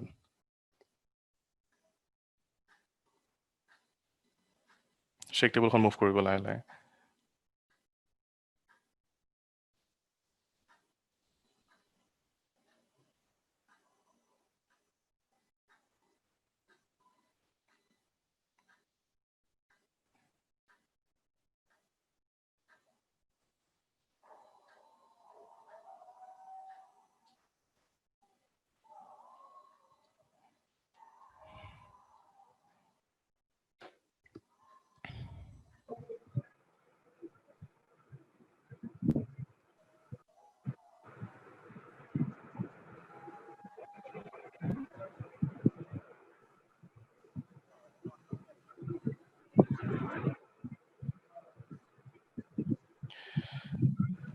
So basically it was just a prototype aছিলে য'ত, but to be honest, এইবোৰ it actually like makes a lot of sense. Building এটা কেনেকৈ behave কৰিব কাৰণে পাৰে actual situationত। তো এইবোৰ মই কৈছোঁ যে আৰ্থকুৱেক ইঞ্জিনিয়াৰিং ডিপাৰ্টমেণ্ট যিটো UBC, it's very highly advanced. তো বহুতবোৰ এক্সপেৰিমেণ্ট চলি থাকে, আৰু that's like one of it. Okay. আচ্ছা, তো এইখিনিত অলপ টেকনিকেল হ'ব কাৰণে পাৰে। যদি কিবা অসুবিধা হয় মোক জনালে হ'ল। ইয়াতে হয় কি যে এতিয়া ফ'ৰ্চটো আমি এছেছ কেনেকৈ কৰিম? যিকোনো বস্তু এটা ডিজাইন কৰিবৰ কাৰণে হ'লে we have to assess the force. যা তাকে আমি ডিজাইন কৰিব কাৰণে নোৱাৰোঁ, ৰাইট? তো সেইটো জানিবৰ কাৰণে হয় কি, দুটা ৱে আছে। এটা হৈছে কোড বেছড, যিটোত অলৰেডি ধুনীয়াকৈ লিখি দিয়া আছে কেনেকৈ কৰিবৰ কাৰণে লাগে। কৰোঁ নেকি? ৱাহিদুৰ, তুমি কিবা, হেল্ল', তোমাৰ ভইচটো আহি আছে চাগে। দাদা আপুনি কণ্টিনিউ কৰিব পাৰে। অ'কে, নো প্ৰব্লেম। তো কোড বেছড টো হৈছে কি যে তোমাৰ আগতে মই কৈছোঁ যে কিছুমান চাইণ্টিষ্ট বা ইঞ্জিনিয়াৰ অলৰেডি বেছ কৰি পেলাই উলিয়াইছে যে কিমানখিনি ফ'ৰ্চ লাগিব আমি সেনেকৈ ডিজাইন কৰিবৰ কাৰণে পাৰিম। সেইটো হৈছে লিনিয়াৰ মেথড। এতিয়া এই লিনিয়াৰ আৰু নন লিনিয়াৰ মেথডটো কি হৈছে, ইটছ আ লিটল বিট কমপ্লিকেটেড। মই অলপমান ক'ম বাৰু এইটোৰ বিষয়ে। যিকোনো এটা মেটেৰিয়েল তুমি এটা পিচ ৰড লোৱা, ষ্টিল ৰড, সেই ৰডটো তুমি ডেফিনেটলি নিজে টানি পেলাই ছিঙিব কাৰণে নোৱাৰা, বিকজ ইটছ প্ৰিটি ষ্টিফ। তো কিছুমান মেচিনছ আছে যিয়ে তোমাক সেই ৰডটোত টেনশ্যন কিছুমান দিবৰ কাৰণে পাৰে, বোথ চাইড যেনেকৈ। তো এট ওৱান পইণ্ট কি হ'ব, ষ্টীলৰ ৰডটোৱে ইল কৰা ষ্টাৰ্ট কৰে এটা পইণ্টৰ পৰা, which we already know because it's laboratory made, so আমি জানো কিমানখিনি ইল কৰিব, আৰু এটা সময়ত খুব সোনকালে সি ভাঙি যাব। তো এতিয়া সেই ইল কৰা পইণ্টৰ পৰা ভাঙি যোৱা পইণ্টলৈকে উই হেভ চাম টাইম। আৰু কিছুমান যদি তুমি এটা বেলেগ এটা মেটেৰিয়েল লোৱা, লেটছ ফৰ এন এক্সাম্পল তুমি গ্লাছখনত যদি তুমি প্ৰেছাৰ দি পেলাই থাকা, সি ঘপকৈ ভাঙি যাব। তো দিছ টু টাইপছ অফ ফেইলিয়াৰ, গ্লাছৰ ক্ষেত্ৰতো ব্ৰিটল ফেইলিয়াৰ বুলি কয়, ষ্টীলৰ ক্ষেত্ৰতো ডাক্টাইল ফেইলিয়াৰ বুলি কয়। এতিয়া আমি সেই ষ্টিলৰ ডাক্টাইল বিহেভিয়াৰটোৰ এডভান্টেজটো লওঁ এতিয়া কংক্ৰিট বিল্ডিং বিলাকত যে মানুহে কংক্ৰিট বিল্ডিং বনাই আজিকালি একদম তোমাৰ খুব হাই ফাই কংক্ৰিটটোৰ ভিতৰত কি থাকে চিমেণ্ট থাকে অফক'ৰ্ছ তলত ষ্টীল থাকে যিবোৰ ৰড আমি ষ্টীলটোনো কিয় তাতে ইউজ কৰোঁ বিকজ কংক্ৰিটৰ ষ্টীলটো গুচাই দিয়াৰ লগে লগে সেই তাৰ টেনশ্যন কেপেবিলিটিটো একদমেই zero' like it's like literally nothing তুমি যদি তাক টানিবৰ কাৰণে খোজা সি ভাঙি যাব জাষ্ট লাইক গ্লাছ ষ্টীলটোৱে তাৰ টেনশ্যন কেপাচিটিটো বঢ়ায় as a result of which we use steel rods এতিয়া হয় কি মই যে ক'লোঁ ইল্ডৰ পৰা আৰম্ভ কৰি পেলাই ভাঙি যোৱাৰ ভিতৰত এই জেগাখিনিয়ে নন লিনিয়াৰ ফেজ বুলি কয় নৰ্মেলি হয় কি যিকোনো এটা মেটেৰিয়েল তুমি যদি ফ'ৰ্চ দিয়া তাৰ এটা ডিফৰ্মেশ্যন হ'ব তুমি তাক ফ'ৰ্চ দিয়াৰ লগে লগে সি মুভ কৰা ষ্টাৰ্ট কৰিব আৰু সেইটো নৰ্মেলি এটা ল যিটো হুকছ ল বুলি কয় stress directly proportional to string তাৰ এটা পইণ্টলৈকে যেতিয়া লিনিয়াৰ ফেজলৈকে থাকিব সি যিমানখিনি ষ্ট্ৰেছ দিয়া সেই প্ৰপৰ্চনটো মতেই তাৰ ষ্ট্ৰেইনটো হ'ব কিন্তু সেই ইল ফেজটো ক্ৰছ কৰাৰ লগে লগে মেটেৰিয়েলটোৱে খুব বেলেগ ধৰণে বিহেভিয়াৰ কৰে it doesn't follow' any law it just like goes in a very weird way আৰু সেইখিনি নন লিনিয়াৰ ফেজ এতিয়া কথাটো হৈছে কি নন লিনিয়াৰ ফেজতো সেই মেটেৰিয়েলটো ভাঙি নাযায় ডিপেণ্ডছ অন মেটেৰিয়েল অফক'ৰ্ছ এতিয়া গ্লাছৰ নন লিনিয়াৰ ফেজ নাই সি ঘপকৈ ভাঙি যাব কিন্তু এতিয়া ষ্টীলৰ ক্ষেত্ৰত সেই নন লিনিয়াৰ ফেজত ভাঙি নাযায় তো আমি তাৰ এডভান্টেজটো লওঁ আমি এডভান্টেজটো কেনেকৈ লওঁ ছাপ'জ তুমি কংক্ৰিটৰ এটা বিল্ডিং বনাইছা সেই বিল্ডিংটোৰ সময়ত তোমাৰ কি হ'ল লেটছ এজিউম তাতে এটা আৰ্থকুৱেক আহিলে এতিয়া কি হ'ব আৰ্থকুৱেকটো মুভ কৰাৰ লগে লগে এইবিলাক বস্তুৱে ইল্ড কৰা ষ্টাৰ্ট কৰিব আৰু এই ইল্ড কৰা সময়খিনিৰ পৰা ভাঙাৰ সময়কৈ you will get some time to actually come out of the house এতিয়া কিছুমান বিল্ডিং এনেকৈ ডিজাইন কৰা হৈছে য'ত I don't think so' like সেইটো ভাঙি পৰিব অফক'ৰ্ছ তাতে তোমাৰ কিছুমান ক্ৰেকছ হ'ব and all but we get some time of this yielding behaviour before the building totally collapse আৰু সেইখিনি সময়ত লাইফ ছেভ কৰিবৰ কাৰণে পাৰি তো আমি এতিয়া কি কৰোঁ সেই নন লিনিয়াৰ অলপমান মই আই থিংক আই হেভ অ'কে এই যে তলৰ গ্ৰাফখন দেখা পাইছা এই তলৰ গ্ৰাফখনৰ পৰা এনেকৈ ওপৰলৈকে উঠি অহাৰ লগে লগে এইখিনি লিনিয়াৰ ফেজ এই এৰিয়াখিনি হৈছে নন লিনিয়াৰ ফেজ ই বহুতকেইটা চাইকেলৰ মাজে মাজে গৈ পেলাই ফাইনেলি সি কলাপছ কৰে এতিয়া আমি এইখিনি জেগাৰ এডভান্টেজটো এইকাৰণে লওঁ যে মেটেৰিয়েলটোত অলপমান ষ্টিল ৰেচিডুৱেল কিবা বাকী আছে আৰু সেনেকৈ আমি এছেছ কৰোঁ ফ'ৰ্চবিলাক চ' লিনিয়াৰটো is very simple it's very straightforward stress directly proportional strain code base কিছুমান ফৰ্মুলা আছে আমি কৰোঁ এই ৰেছপন্স স্পেক্ট্ৰা বুলি বস্তু এটা আছে যিটোত অলৰেডি ডেভেলপ কৰা থাকে এটা পাৰ্টিকুলাৰ জাগাৰ আৰ্থকুৱেকে হিট কৰিলে সি কেনেকৈ মুভ কৰিব এই টাইমৰ লগে লগে তাৰ স্পেক্ট্ৰেল এক্সেলাৰেশ্যনৰ ভেলু কিছুমান থাকে সেইমতে তুমি ডিজাইন কৰিলে হ'ল it's pretty simple non linear মেথডছটো অলপ টান হৈ যায় আৰু নৰ্মেলি আমি বিল্ডিংবিলাক নন লিনিয়াৰ মেথডেদি ডিজাইন নকৰোঁৱেই আনটিল আনলেছ ইটছ ইন কেলিফৰ্ণিয়াত তোমাৰ কিছুমান নন লিনিয়াৰ মেথড ইউজ কৰে বিকজ তেওঁলোকৰ মেণ্ডেটৰী হয় আমি মোৰ ফাৰ্মখনত আমি আই থিংক এটা বিল্ডিং ৰিচেণ্টলি ইউজ কৰিছোঁ নন লিনিয়াৰ চ' এইবোৰত কি হয় এইবিলাক যে তোমালোকে দেখা পাইছা গ্ৰাফবিলাক এইবিলাক একচুৱেল আৰ্থকুৱেক হয় আৰ্থকুৱেকৰ চিমুলেশ্যন তো আমি সেইবোৰ ডেটা আছে সেই ডেটাবিলাক এই ৰেছপন্স ফেক্টৰটোৰ লগত আমি মেটচ কৰিবৰ কাৰণে পাৰোঁ আৰু এইবোৰে আমি সেই এইমাত্ৰ ভিডিঅ'টো যিটো দেখা পালা সেই একচুৱেল শ্বেক টেবুললৈকে আমি পুট কৰিবৰ কাৰণে পাৰোঁ to actually know' how is the behaviour এতিয়া আমি শ্বেক টেবুলটো ইটছ এক্সপেঞ্চিভ তো আমি প্ৰত্যেকটো টাইমত ইউজ কৰিব কাৰণে নোৱাৰোঁ চ' সেইকাৰণে আমি নিউমেৰিকেল এনালাইচিছ ইউজ কৰোঁ which is basically something like this so' আমি কিছুমান ছফ্টৱেৰ আছে যিটো তুমি গোটেই বিল্ডিংটো বনাই ল'বৰ কাৰণে পাৰা তাৰপিছত তুমি এনেকৈ একচুৱেলি এই চিমুলেশ্যনবিলাক দিবৰ কাৰণে পাৰিবা আৰু তাৰপিছত চাবৰ কাৰণে পাৰিবা বিল্ডিংটো কেনেকৈ বিহেভ কৰে ইটছ প্ৰিটি এক্সাইটিং আৰু খুব ইণ্টাৰেষ্টিং হয় CSI কম্পিউটাৰ এণ্ড ষ্ট্ৰাকচাৰ্ছ বুলি কোম্পানী এটা আছে 1994 পৰা তেওঁলোকে বনাই আছে এইবোৰ তো to give a pretty good understanding how the building will behave তো এইবোৰ অ'কে নাও ডোণ্ট গ' with this like lot of formulas and staff মই ইমান ভিতৰলৈকে নাযাওঁ কিন্তু হৈছে কি যে বিল্ডিং এটা ডিজাইন এতিয়াতো আমি ফ'ৰ্চটো পাই গ'লোঁ চ' আমি ডিমাণ্ডটো পালোঁ যে আমাৰ বিল্ডিংটোত কিমানখিনি ডিমাণ্ড হৈ আছে এতিয়া আমি সেই ডিমাণ্ডটোৰ মতে বিল্ডিংটো ডিজাইন কৰিব কাৰণে লাগিব এতিয়া এটা হৈছে কি এই যে মই কৈ আছিলোঁ কোড বেছড এইবিলাক ফৰ্মুলা আছে তাতে অলৰেডি তুমি সেই ফৰ্মুলাবিলাকৰ মতে বিল্ডিংটো ডিজাইন কৰিব কাৰণে পাৰা অৰ এই এনালাইচিছ কৰি পেলাই যিবিলাক ভেলু পালা সেই ভেলুবিলাকৰ পৰা তুমি বিল্ডিং এটা ডিজাইন কৰিবৰ কাৰণে পাৰা এইটো মোৰ ৰিচেণ্ট মডেল এইটো টৰণ্টত এটা বিল্ডিং বনি আছে মই পিছত ক'ম কি হয় it's still in a very high importance আৰু মই কৰিছিলোঁ এইটো তো তেওঁলোকে নেক্সট ইয়াৰৰ পৰা বনোৱা ষ্টাৰ্ট কৰিব তো টৰণ্টৰ একদম ডাউন টাউনত হ'ব এইটো আৰু দেৰ is a very interesting material মই ছাছপেন্সত ৰাখি থৈ দিছোঁ কি মেটেৰিয়েল হয় এইটো আৰম্ভণিৰ পৰাই কৈছোঁ যে ইয়াতে কনষ্ট্ৰাকশ্যনত কি মেটেৰিয়েল ইউজ কৰে তোমালোকে ভাবিব নোৱাৰিবা বা আমি খুব ইগন'ৰ কৰা মেটেৰিয়েল এটা ইউজ কৰে তেওঁলোকে তো আমি সেই এনালাইচিছবিলাক যে ৰান কৰোঁ তাৰ পৰা আমি ডিজাইন কৰিবৰ কাৰণে পাৰিম যে কেনেকেনো বিল্ডিংটো উঠিব for that seismic force so' it takes a lot of time to run those models because it's very highly complicated আৰু মেথছৰ বেকগ্ৰাউণ্ডত থকা মানুহবিলাকে বা এনেও ফিজিক্সৰ যোনে নহওক কিয় তেওঁলোকে জানিব এইবিলাক বেচিকেলি ইনভাৰ্ছ মেট্ৰিক্স কিছুমান ছল্ভ কৰে কম্পিউটাৰ বেকগ্ৰাউণ্ডত সেইকাৰণে ইমানখিনি টাইম লাগে it's not just one matrix they are like millions of matrices তেওঁলোকে কম্পিউটাৰটোৱে ছল্ভ কৰে as a result of which আমি ৰিজাল্টছবিলাক পাওঁ আৰু বা ডিজাইন কৰি দিয়ে তো এনেকৈ আমি ডিজাইন কৰিবৰ কাৰণে পাৰোঁ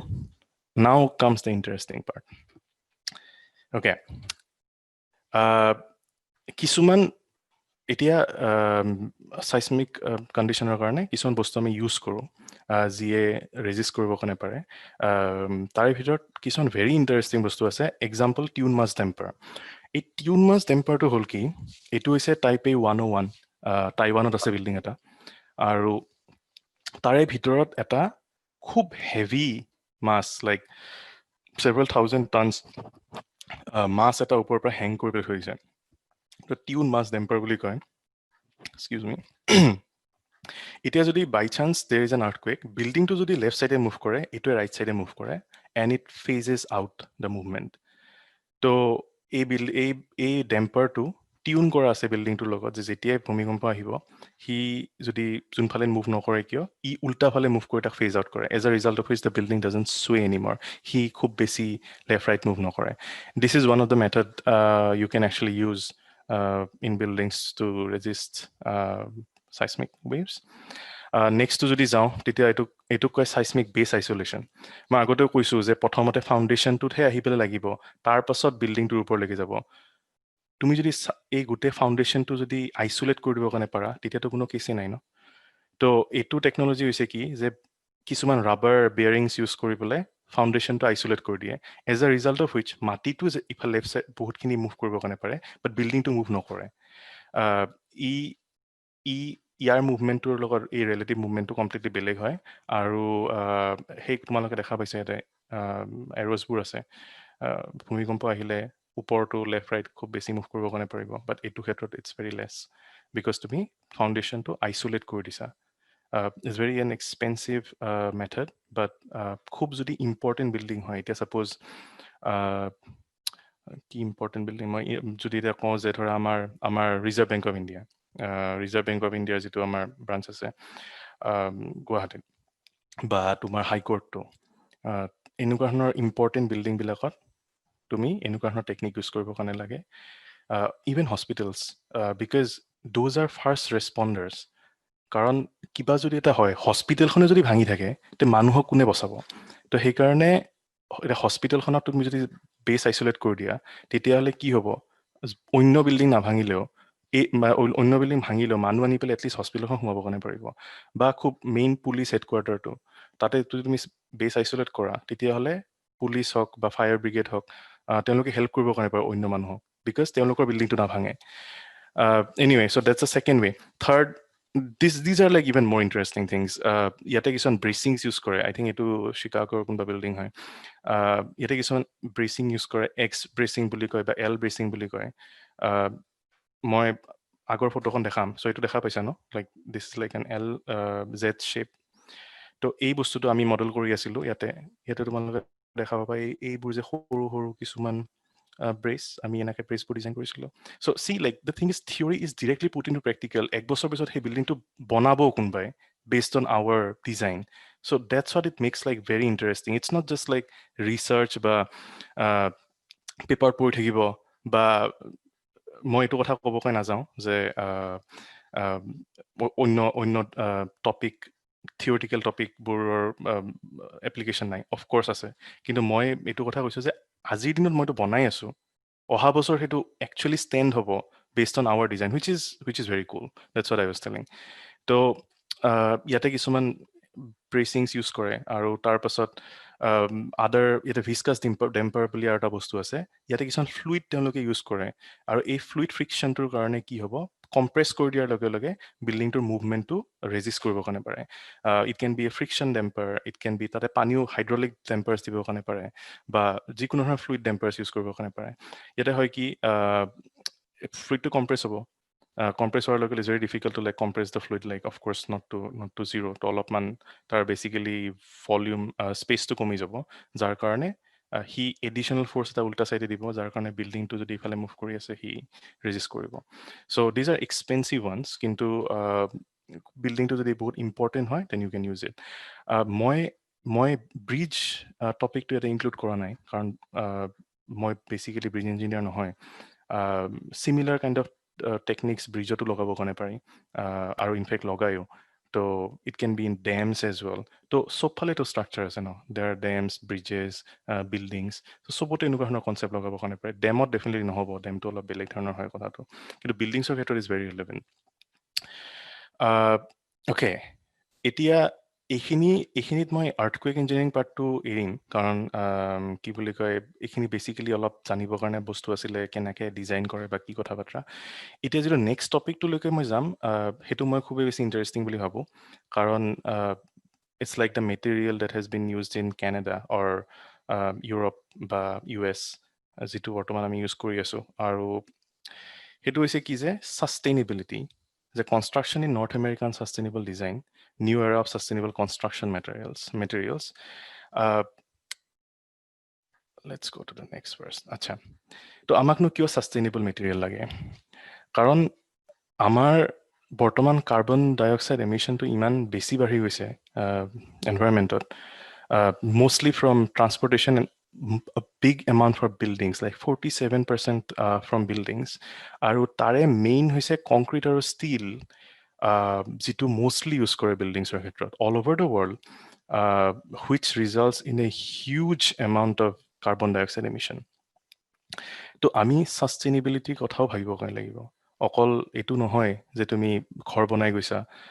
বা ষ্ট্ৰাকচাৰ্ছ বনাই গৈছা বা গাড়ী বনাই পেলাই গৈছা যেনেকৈ আজিকালি নতুন ইলেক্ট্ৰিক কাৰ্ছবোৰ ওলাইছে ঠিক সেনেকৈ আমি বিল্ডিঙৰ ক্ষেত্ৰতো ভাবিব কাৰণে লাগিব যে ছাষ্টেইনেবিলিটি ক্ষেত্ৰৰ ফালৰ পৰা বিকজ অলৰেডি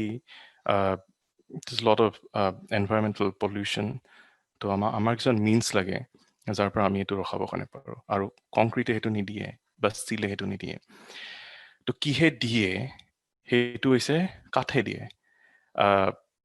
কাঠ বুলি কোৱাৰ লগে লগে একচুৱেলি বহুত মানুহৰ বিশ্বাস নহ'ব যে কাঠেদিনো ঘৰ কিমান ডাঙৰ ঘৰ বনাবৰ কাৰণে পাৰিব সেইটোৱে মই কৈ আছিলোঁ যে ইণ্ডিয়াত আই ডোণ্ট থিংক চ' মানুহে সেইটো ভাবিবৰ কাৰণে পাৰিব এতিয়া যে কাঠ ইউজ কৰি পেলাই ঘৰ বনাবৰ কাৰণে পাৰি বাট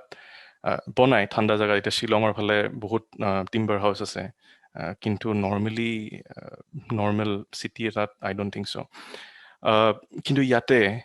ৰিচেণ্টলি বা আগৰ বহুত বছৰ আগৰ পৰা ৰিচেণ্টলি আমি এটা বেলেগ মেটেৰিয়েল ইউজ কৰি আছোঁ সেইটোক মাছ টিম্বাৰ বুলি কয় not just normal timber but mass timber which is engineered timber বা ইঞ্জিনিয়াৰ্ড উড বহুত এডভান্টেজ আছে ইয়াৰ পৰা আৰু আমি নৰ্মেলি ভাবোঁ এই কাঠেদিনো কেনেকৈ ঘৰ বনাব ভাঙি পৰিব সি বতাহ দিয়াৰ লগে লগে বা জুই লাগিলে কি হ'ব হয় that's A very valid question আৰু মোৰ একচুৱেলি মই দেউতাৰ লগত এইটো কথাত প্ৰায় আৰ্গিউ কৰোঁ যে নৰ্মেলি লাইক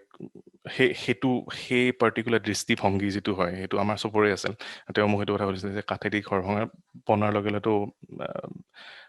বতাহ দিলে উৰি যাব but apparently it's not like that because 90% north আমেৰিকাৰ ঘৰ একচুৱেলি নৰ্মেল টিম্বাৰ দি বনোৱা বাকী ধৰা 10% are all concrete but residential houses normally টিম্বাৰে দিয়ে বনোৱা হয় এতিয়া ৰেচিডেঞ্চিয়েল হাউচেছবিলাক একতলা অকল কিন্তু আমি ভাবিবৰ কাৰণে পাৰোঁ নেকি যে কাঠেদি ছাপ'জ 15 তলা 18 তলা 20 তলা 25 তলা প্ৰথমতে ভাবিলে অলপ সেই লাগে যে মষ্ট ৰুলি নোৱাৰোঁ কিন্তু as I have said this is engineered wood তাৰমানে সেই টিম্বাৰটো কাঠটো engineer there is a process that it went through before it came to market. সেইকাৰণে আমি তাক মাছ টিম্বাৰ বুলি কওঁ টাইম পালে কেতিয়াবা চাবা গুগল কৰি পেলাই মাছ টিম্বাৰটো কি বস্তু হয় lots of things to learn it's basically an engineered wood product manufacture যিটোত কিছুমান ধৰণৰ ৱে দি তাক ফিক্স কৰা হয় it may be glue it may be even x rays something like that direct x-ray নহয় তাৰ মাজত ডেফিনেটলি বেলেগ বেলেগ ধৰণৰ প্ৰচেছ আছে আৰু সেইটো কম্পোজিট হিচাপে ইউজ কৰে one type of mass timber is cross laminated timber যেটো আমি ইউজ কৰি আছো বৰ্তমান CLT বুলি কয় এই প্ৰচেছটো A to CLT কেনেকৈ বনায় মানে কি হয় তুমি গছ এডাল কাটাৰ পাছত গছটো কাটাৰ পাছত তাক ফেক্টৰীলৈকে পঠাই দিয়ে তাৰ পাছত তাক সৰু সৰু কিছুমান চিপছলৈকে তাক কাট কৰে মেচিনৰ থ্ৰুদি আৰু সেই চিপছৰ পৰা এনেকুৱা নহয় এডাল ষ্ট্ৰেণ্ড উলিয়ায় আৰু এই ষ্ট্ৰেণ্ডবিলাক এনেকৈ উলিয়ায় যাতে তুমি পিছত তাক গ্লু হওক বা কিবা বেলেগ ধৰণৰ মিনচেদি ফিক্স কৰিবৰ কাৰণে পাৰা আৰু সেনেকৈ 1 2 3 4 প্লাই 5 প্লাই 6 প্লাই এনেকৈ লগাই পেলাই এখন স্লেব হিচাপে ইউজ কৰিবৰ কাৰণে পাৰি বা ৱাল হিচাপে ইউজ কৰিবৰ কাৰণে পাৰি সেনেকৈ GLT আছে এইটো গ্লু লেমিনেটেড টিম্বাৰ বুলি কয় NLT মানে নীল লেমিনেটেড টিম্বাৰ DLT মানে dowel laminated timber etcetera etcetera so' these are all processed wood it's not just তুমি ফৰেষ্টত গ'লা গছ এডাল কাটিলা কাঠ উলিয়ালা ঘৰ বনালা এইটো নহয় ইয়াৰ actually there are a lot of processes that they go through and that's why it is good for engineering খুব লাইক মোৰটো নলেজ নাছিলে মই আহাৰ আগতে মই গম পোৱা নাছিলোঁ এইটোৰ বিষয়ে বাট এতিয়া মই যেতিয়া এইটোৰ ওপৰত পঢ়ি পেলাই গৈ আছোঁ কাম কৰি পেলাই গৈ আছোঁ I actually realize like it's a pretty good way because কিহৰ কাৰণে আচ্ছা কিহৰ কাৰণে যে এইটো এটা ৰিনিউৱেবল চ'ৰ্চ কাঠটো এটা ৰিনিউৱেবল চ'ৰ্চ তুমি ৰিচাইকেল কৰিব কাৰণে পাৰা আৰু যিটো কাৰ্বন ডাই অক্সাইড ভিতৰত সি সোমাই আছিলে অৰিজিনেলি গছডাল হোৱাৰ সময়ত সেইকে কাৰ্বন ডাই অক্সাইডখিনিয়ে তোমাৰ আকৌ গছডালৰ ভিতৰতে মানে সেই CLTটোৰ ভিতৰতে সোমাই থাকিব সি উলিয়াই নিদিয়ে as a result of which it's very sustainable আৰু তাৰপাছত তোমাৰ এনাৰ্জি কম লাগে তাৰপাছত তোমাৰ থাৰ্মেলি ইনচুলেট কৰিবৰ কাৰণে পাৰি আৰু basically 1 metre cube of CLT basically has 1 ton of carbon dioxide we sequester কৰি থব কাৰণে পাৰা it doesn't get released to the environment so just think about from that perspective that how good it is of course যিকোনো বস্তুৰে কিছুমান ড্ৰবেক্স থাকে আৰু of course ইয়াৰো ড্ৰবেক্স আছে মই ড্ৰবেক্স নাথাকা বুলি নকওঁ ড্ৰবেক্সটো হৈছে কি যে these are like material properties খুব বেছি ডিটেইলত নগলেও হ'ব এতিয়া ষ্টীলৰ কম্প্ৰেছিভ ষ্ট্ৰেংথ আৰু টেনচাইল ষ্ট্ৰেংথটো খুবেই বেছি হয় তুমি তাক টানিব মই আগতেও কৈছোঁ ষ্টীল এটা টানি পেলাই ছিঙিবৰ কাৰণে এই এৰিয়াখিনি it's very difficult you need a higher force কংক্ৰিটৰ ক্ষেত্ৰতো বহুতখিনি ভাল এইটো ক্ষেত্ৰত এতিয়া টিম্বাৰৰ ক্ষেত্ৰত forget about parallel and perpendicular কিন্তু it's pretty low it's very low to be honest especially perpendicular green dull it's just one তো অকলে তুমি এটা I don't think so you can just make a big timber building just by itself এতিয়া তাৰ পাছত interesting পাৰ্টটো হৈছে কি আমি কি কৰোঁ আমি তিনটা মেটেৰিয়েল এড কৰোঁ so it's just not only timber we add a little bit of steel we add a little bit of concrete as well সেইটোকে হাইব্ৰিড বিল্ডিং বুলি কয় বা হাইব্ৰিড চিষ্টেম বুলি কয় আমাৰ ইয়াৰ বিল্ডিংবিলাক বৰ্তমান হাইব্ৰিড তাৰ মানে হৈছে কি যে তুমি কংক্ৰিটৰ বেছটো বনালা ষ্টীল অলপ থাকিল বা মোষ্টলি কিন্তু টিম্বাৰ ইউজ কৰিবা তাৰ মানে of course it's not like 100% sustainable in this case because other materials আছে but it's way better than a pure concrete or a pure steel building so এই ষ্ট্ৰেংথটোৰ কাৰণে আমি ষ্টীল আৰু কংক্ৰিট ইউজ কৰিব কাৰণে লাগিব but apart from that slave বিলাকৰ কাৰণে মাজত হওক বা অন্য বস্তু যিখিনি আছে সেইকাৰণে আমি টিম্বাৰ ইউজ কৰিব কাৰণে পাৰোঁ এইবোৰ কিছুমান বিল্ডিংছৰ নাম যিবোৰ অলৰেডি বনোৱা হৈছে মেইনলি একচুৱেলি ইউৰোপ US আৰু কেনেডাত চাইনাত বহুত বৰ্তমান ষ্টাৰ্ট কৰিছে তেওঁলোকে ৰিচাৰ্চ কৰাটো আই থিংক তেওঁলোকেও ষ্টাৰ্ট কৰিব এটা সময়ত অ'কে এই তিনিটা বিল্ডিং মই নিজে জানো পাৰ্চনেলি মই মাত্ৰ ক'লো টৰণ্টৰ যিটো ডাউন টাউনত হ'ব এই বিল্ডিংটো হৈছে এইটো মই ডিজাইন কৰা চ' আই ন' থিংছ এবাউট ইট এইটো হৈছে ব্ৰক কমনছ ভেনকুভাৰত আছে 18 তলা বিল্ডিং কাঠেদি বনোৱা এতিয়া এটা ভিডিঅ' আছে নেক্সটটো I am pretty sure that you guys will like it কেনেকৈ বনাইছে আৰু ইমান সোনকালে হয় যে কেইটামান সপ্তাহৰ ভিতৰতে গোটেই বিল্ডিংটো ৰেডি কৰিছে চিমিলাৰলি এইটো মোৰ প্ৰফেচাৰ ৰিচাৰ্চ লেব BCতে আছে গোটেইখিনি তিনিটাই কেনেডা বাট দেৰ মেনি আদাৰ বিল্ডিংছ এজ ৱেল বাহিৰত অন্যত বনোৱা চ' এই বিল্ডিংটো মোৰ যিটো বৰ্তমান ফাৰ্মত কাম কৰি মই আছোঁ তেওঁলোকে বনোৱা মই তেতিয়া এই ফাৰ্মটোত জইন কৰা নাছিলোঁ মই যেতিয়া ষ্টুডেণ্ট আছিলোঁ আৰু এখন ইউনিভাৰ্চিটি অফ ব্ৰিটিছ কলম্বিয়াৰ কেম্পাছৰ ভিতৰত বনোৱা হয় এইটো ষ্টুডেণ্ট ৰেচিডেঞ্চিয়েল কমপ্লেক্স 18 তলা আই থিংক বৰ্তমান ৱৰ্ল্ডৰ ভিতৰত highest timber tower 18 storeys of course it's a hybrid building মাজত কংক্ৰিটৰ দুটা কোৰ আছে আৰু বাকীখিনি তেওঁলোকে বনাইছে টিম্বাৰেদি চ' লেটছ চি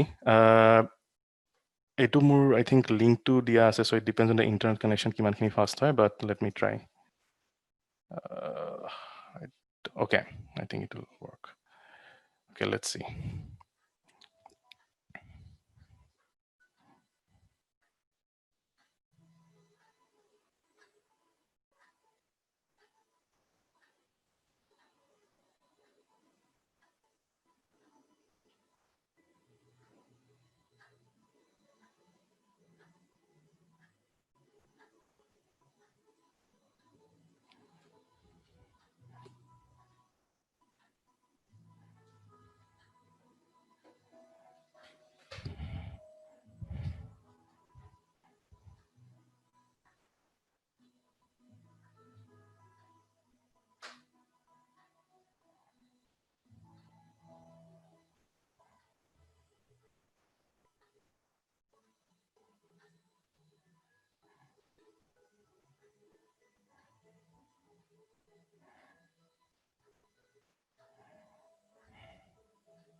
চ' 9.5 সপ্তাহৰ ভিতৰত সেইটো বিল্ডিং বনাই পেলাই উলিয়াইছে 9.5 সপ্তাহৰ ভিতৰত এইটো এনেকুৱা দেখা হৈছে exactly so' just think about it কিমানখিনি বেনিফিটছ থাকে কিমান সোনকালে হয় বা তাতে দিছে কিমানকেইখন গাড়ী 517 কাৰ্ছ নে কিবা amounts to like that much of carbon dioxide emission. Anyway, so I'll conclude just all of video to dekhabo loga asile. In conclusion, like basically assess korato khub important seismic force kini tar pasot hanake tumi design kini koribo kane para jay based on code based hok but extensive analysis je upay no hokyo কিছুমান extra seismic features লগাব কাৰণে লাগিব কাৰণে পাৰে যিবোৰ মই দেখালো যে টিউন মাছ টেম্পাৰ হওক বা অন্য ধৰণৰ মেথডছ হওক আৰু hybrid building is the future that's for sure কোনবাই this is pretty new but আমাৰ এটা আৰ্কিটেকচাৰ ফাৰ্ম এটাই 100-story timber building এটা prototype এটা বনাই উলিয়াইছে I don't think so কিমানখিনি feasible হ'ব but let's see how it goes on আৰু আমি যদি সাস্টেইনেবিলিটিৰ কথা নাভাবোতে কোনে ভাবিব আমি যদি খালি লেটাৰাই কৰি পেলাই যাওঁ সাফা কৰা মানুহ নাই তো নহ'ব definitely so' as an engineer I think আমাৰ ৰেছপনচিবিলিটি হয় যে ছাষ্টেইনেবল মেটেৰিয়েল ইউজ কৰিবৰ কাৰণে লাগে কংক্ৰিট আৰু ষ্টীল পৰাপক্ষত কম পৰ্যায়ত ইউজ কৰিলে হ'ল অফক'ৰ্ছ 100% টিম্বাৰটো নোৱাৰা তো it has to be a mix আৰু we should like keep on looking for more sustainable materials even bamboo works bamboo ওপৰত বহুত ৰিচাৰ্চ কৰি আছে ইনফেক্ট IIT গুৱাহাটীৰ বহুতখিনি ৰিচাৰ্চ চলি আছে বেম্বুৰ ওপৰত IIT দিল্লী ৰিচাৰ্চ চলি আছে তো এইবোৰ ৰিচাৰ্চ যেতিয়ালৈকে থাকে তেতিয়া নতুন নতুন বস্তু উলিয়াই থাকিব আৰু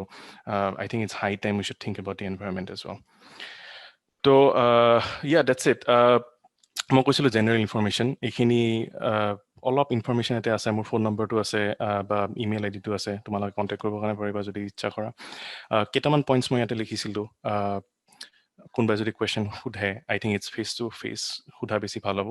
বাট এপ্লাই ফৰ ইণ্টাৰ্ণশ্বিপ তোমালোকে যিয়ে ফিল্ডত নাথাকে physics chemistry maths biology whatever like even with non science branch whatever it is apply for internship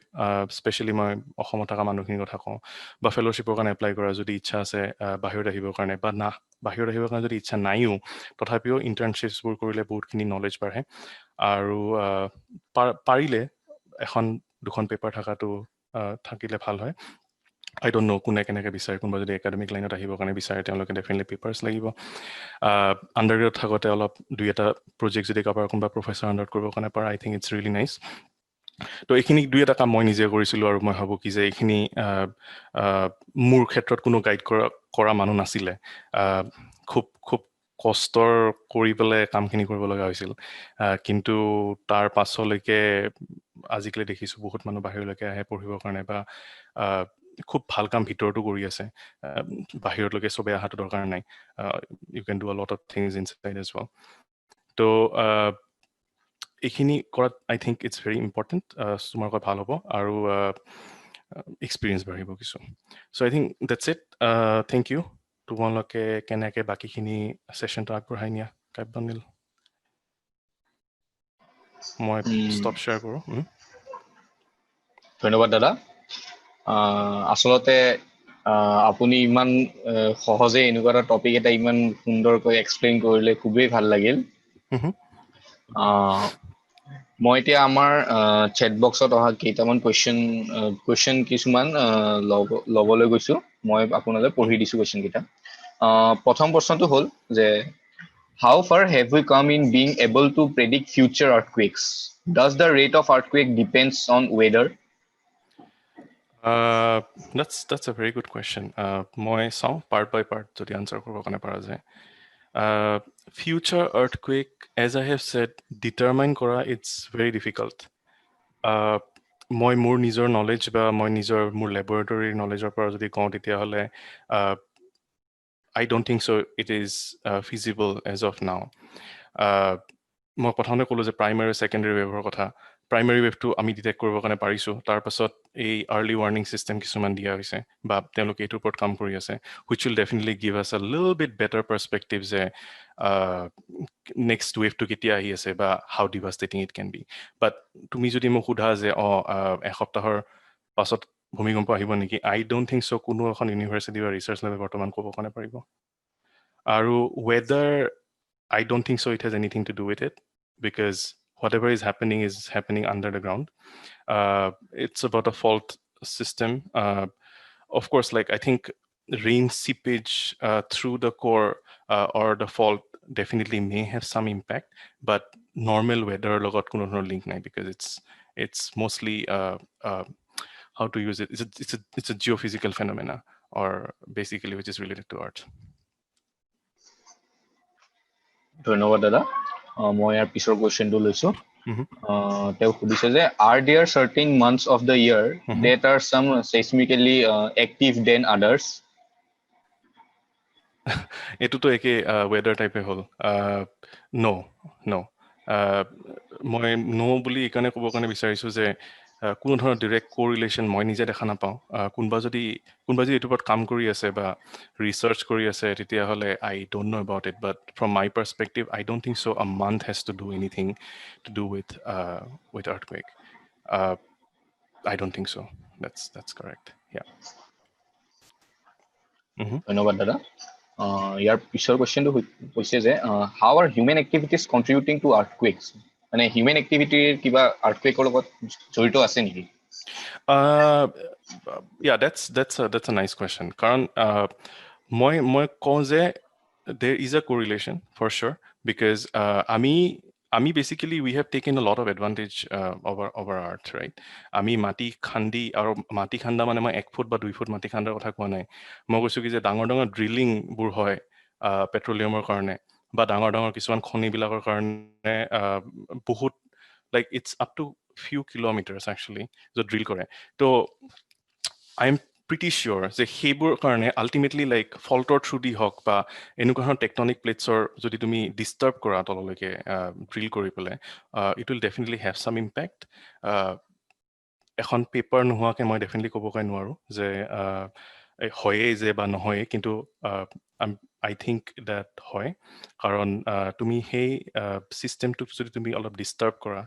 বা it's like a huge molten lava which is like rotating or revolving at like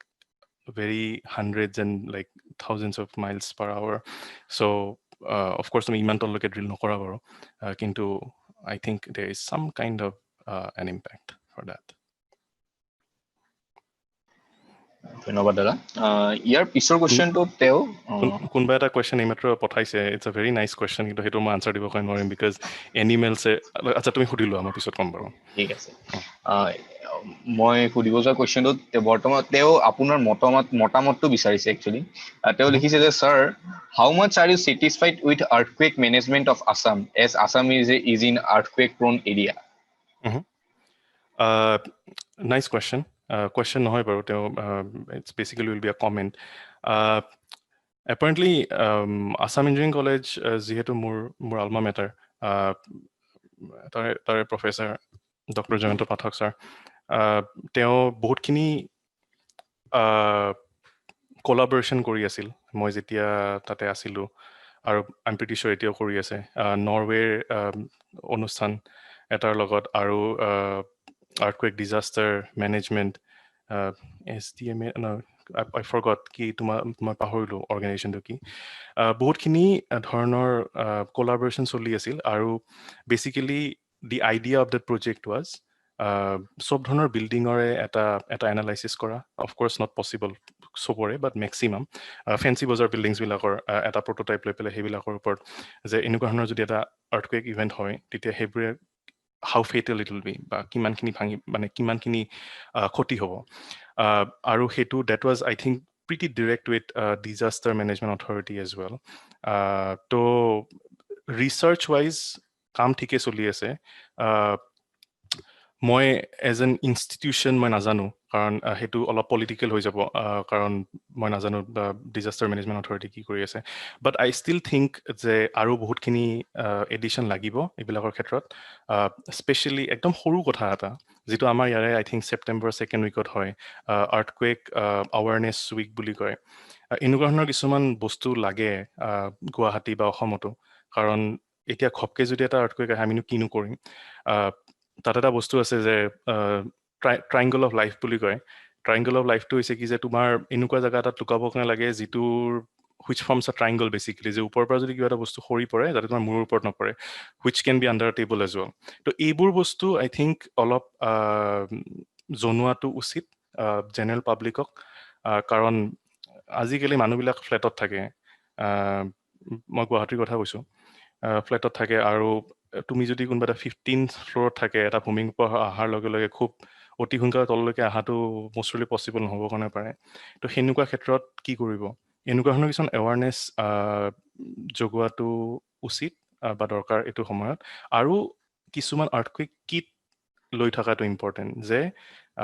এনেকুৱা ধৰণৰ যদি এটা event হয় তেতিয়াহ'লে আমাক basic necessity কিছুমান লাগিব। সেনেকুৱা ধৰণৰ কিছুমান কিট পায়, বা এনেকুৱা ধৰণৰ কিট বনোৱা কোম্পানী অসমত আছেনে মই গম নাপাওঁ, বাট এনেকুৱা ধৰণৰ কিছুমান বস্তু লাগে, চৰকাৰৰ ফালৰ পৰাই হওক বা কোনোবা ভলেণ্টিয়াৰে হওক, হুইচ শুড বি ইম্পৰ্টেণ্ট। আৰু এইবোৰ কাম যদি কৰে with proper research from the experts, I am pretty sure in few years time it will be pretty good. ধন্যবাদ দাদা। ইয়াৰ শেষৰ কুৱেশ্যনটো বোধ কৰোঁ আপুনি দেখিছেই। আপুনি ইয়াৰ উত্তৰটো কি দিব বিচাৰে? আপুনি উত্তৰটোতো আচলমতে এইটোত মই দিবৰ কাৰণে চাগে নোৱাৰিম। হাউ কেন চাম এনিমেলছ প্ৰেডিক্ট নেচাৰেল, তো সেইটো অলপ বায়'লজিৰ ফালে হ'ব, কাৰণ কিছুমান এতিয়া ধৰা কাউৰী চাউৰীৰ ক্ষেত্ৰত কাউৰী চাউৰীয়ে বহুত হাল্লা কৰে, ভূমিকম্প অহাৰ বহুতে আমি ভাবোঁ যে আহিব, কেতিয়াবা এইটো ফলছ এলাৰ্ম হ'ব কাৰণে পাৰে, কিন্তু I am pretty sure animals have some sensing mechanism. মই যিহেতু নাজানো সেইকাৰণে মই নকওঁ, কিন্তু প্ৰিটি চিয়'ৰ এইটোৰ ওপৰত যদি অলপ লাইক ক্ৰছ কানেকশ্যন টাইপ কৰে ফ্ৰম আৰ্থকুৱেক ৰিচাৰ্চাৰ্ছ, বায়'লজিষ্ট, বা এনেকুৱা ধৰণৰ যদি মানুহে কৰে, I am pretty sure like কিবা এটা হ'ব, বা গম পাম আমি একজেক্টলি কি হৈ আছে। বাট মই ডিনাই নকৰোঁ ফেক্টটো, বাট মই ইয়েছ বুলি কোৱাটো অলপ টান।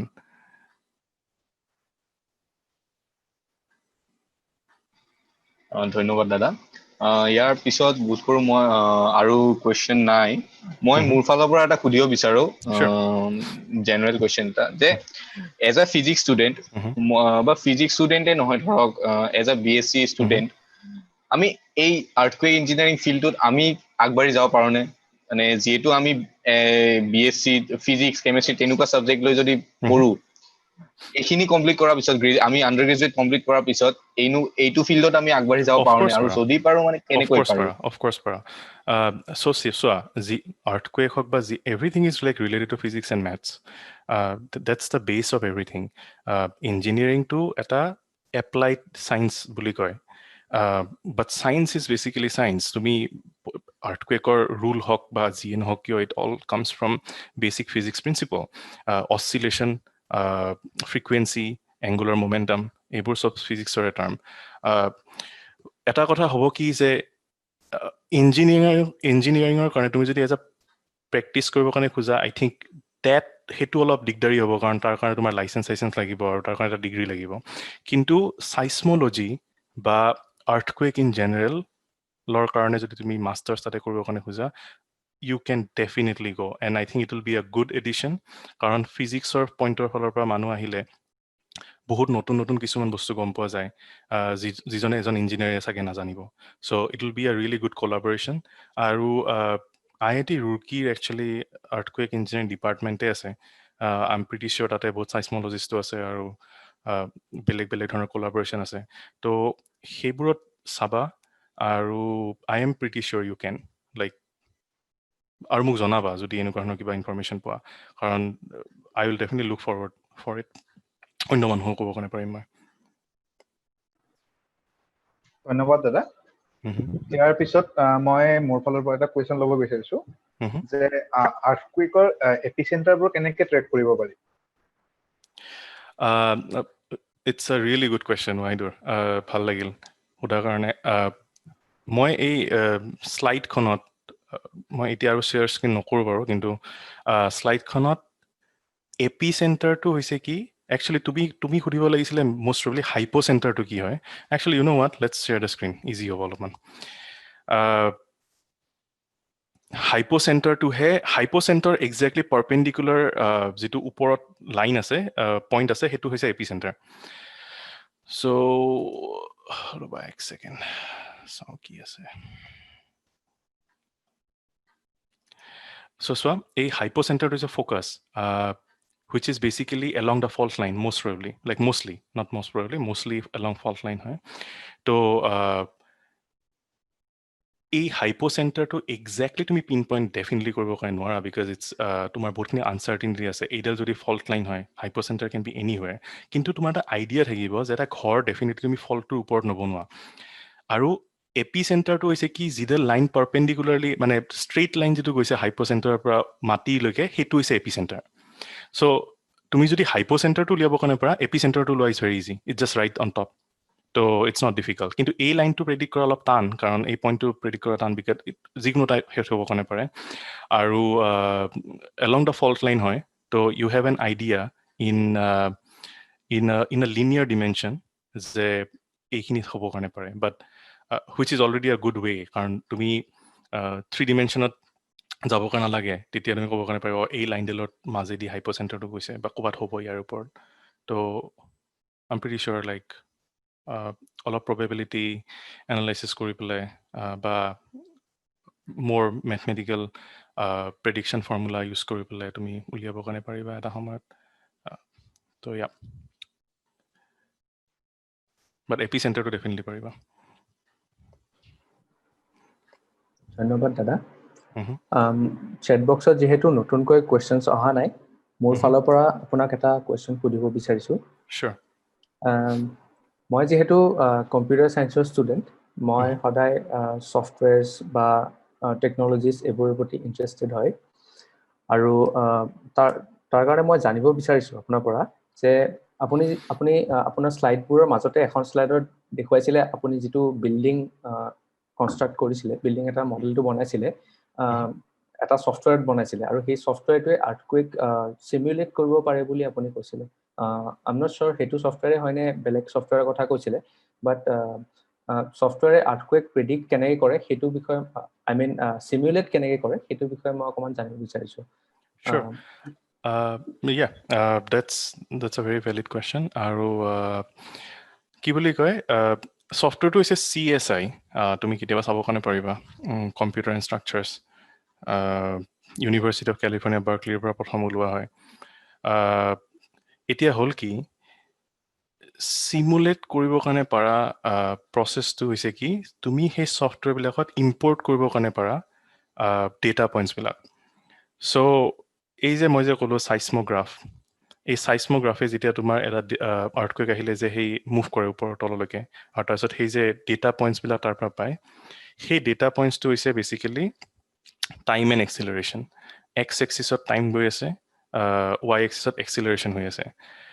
As a result of which তুমি বেচিকেলি এখন গ্ৰাফ পোৱা আৰু সেই গ্ৰাফটোৰ দুটা ভেৰিয়েবল বেচিকেলি এটা হৈছে টাইম এটা হৈছে এক্সিলাৰেশ্যন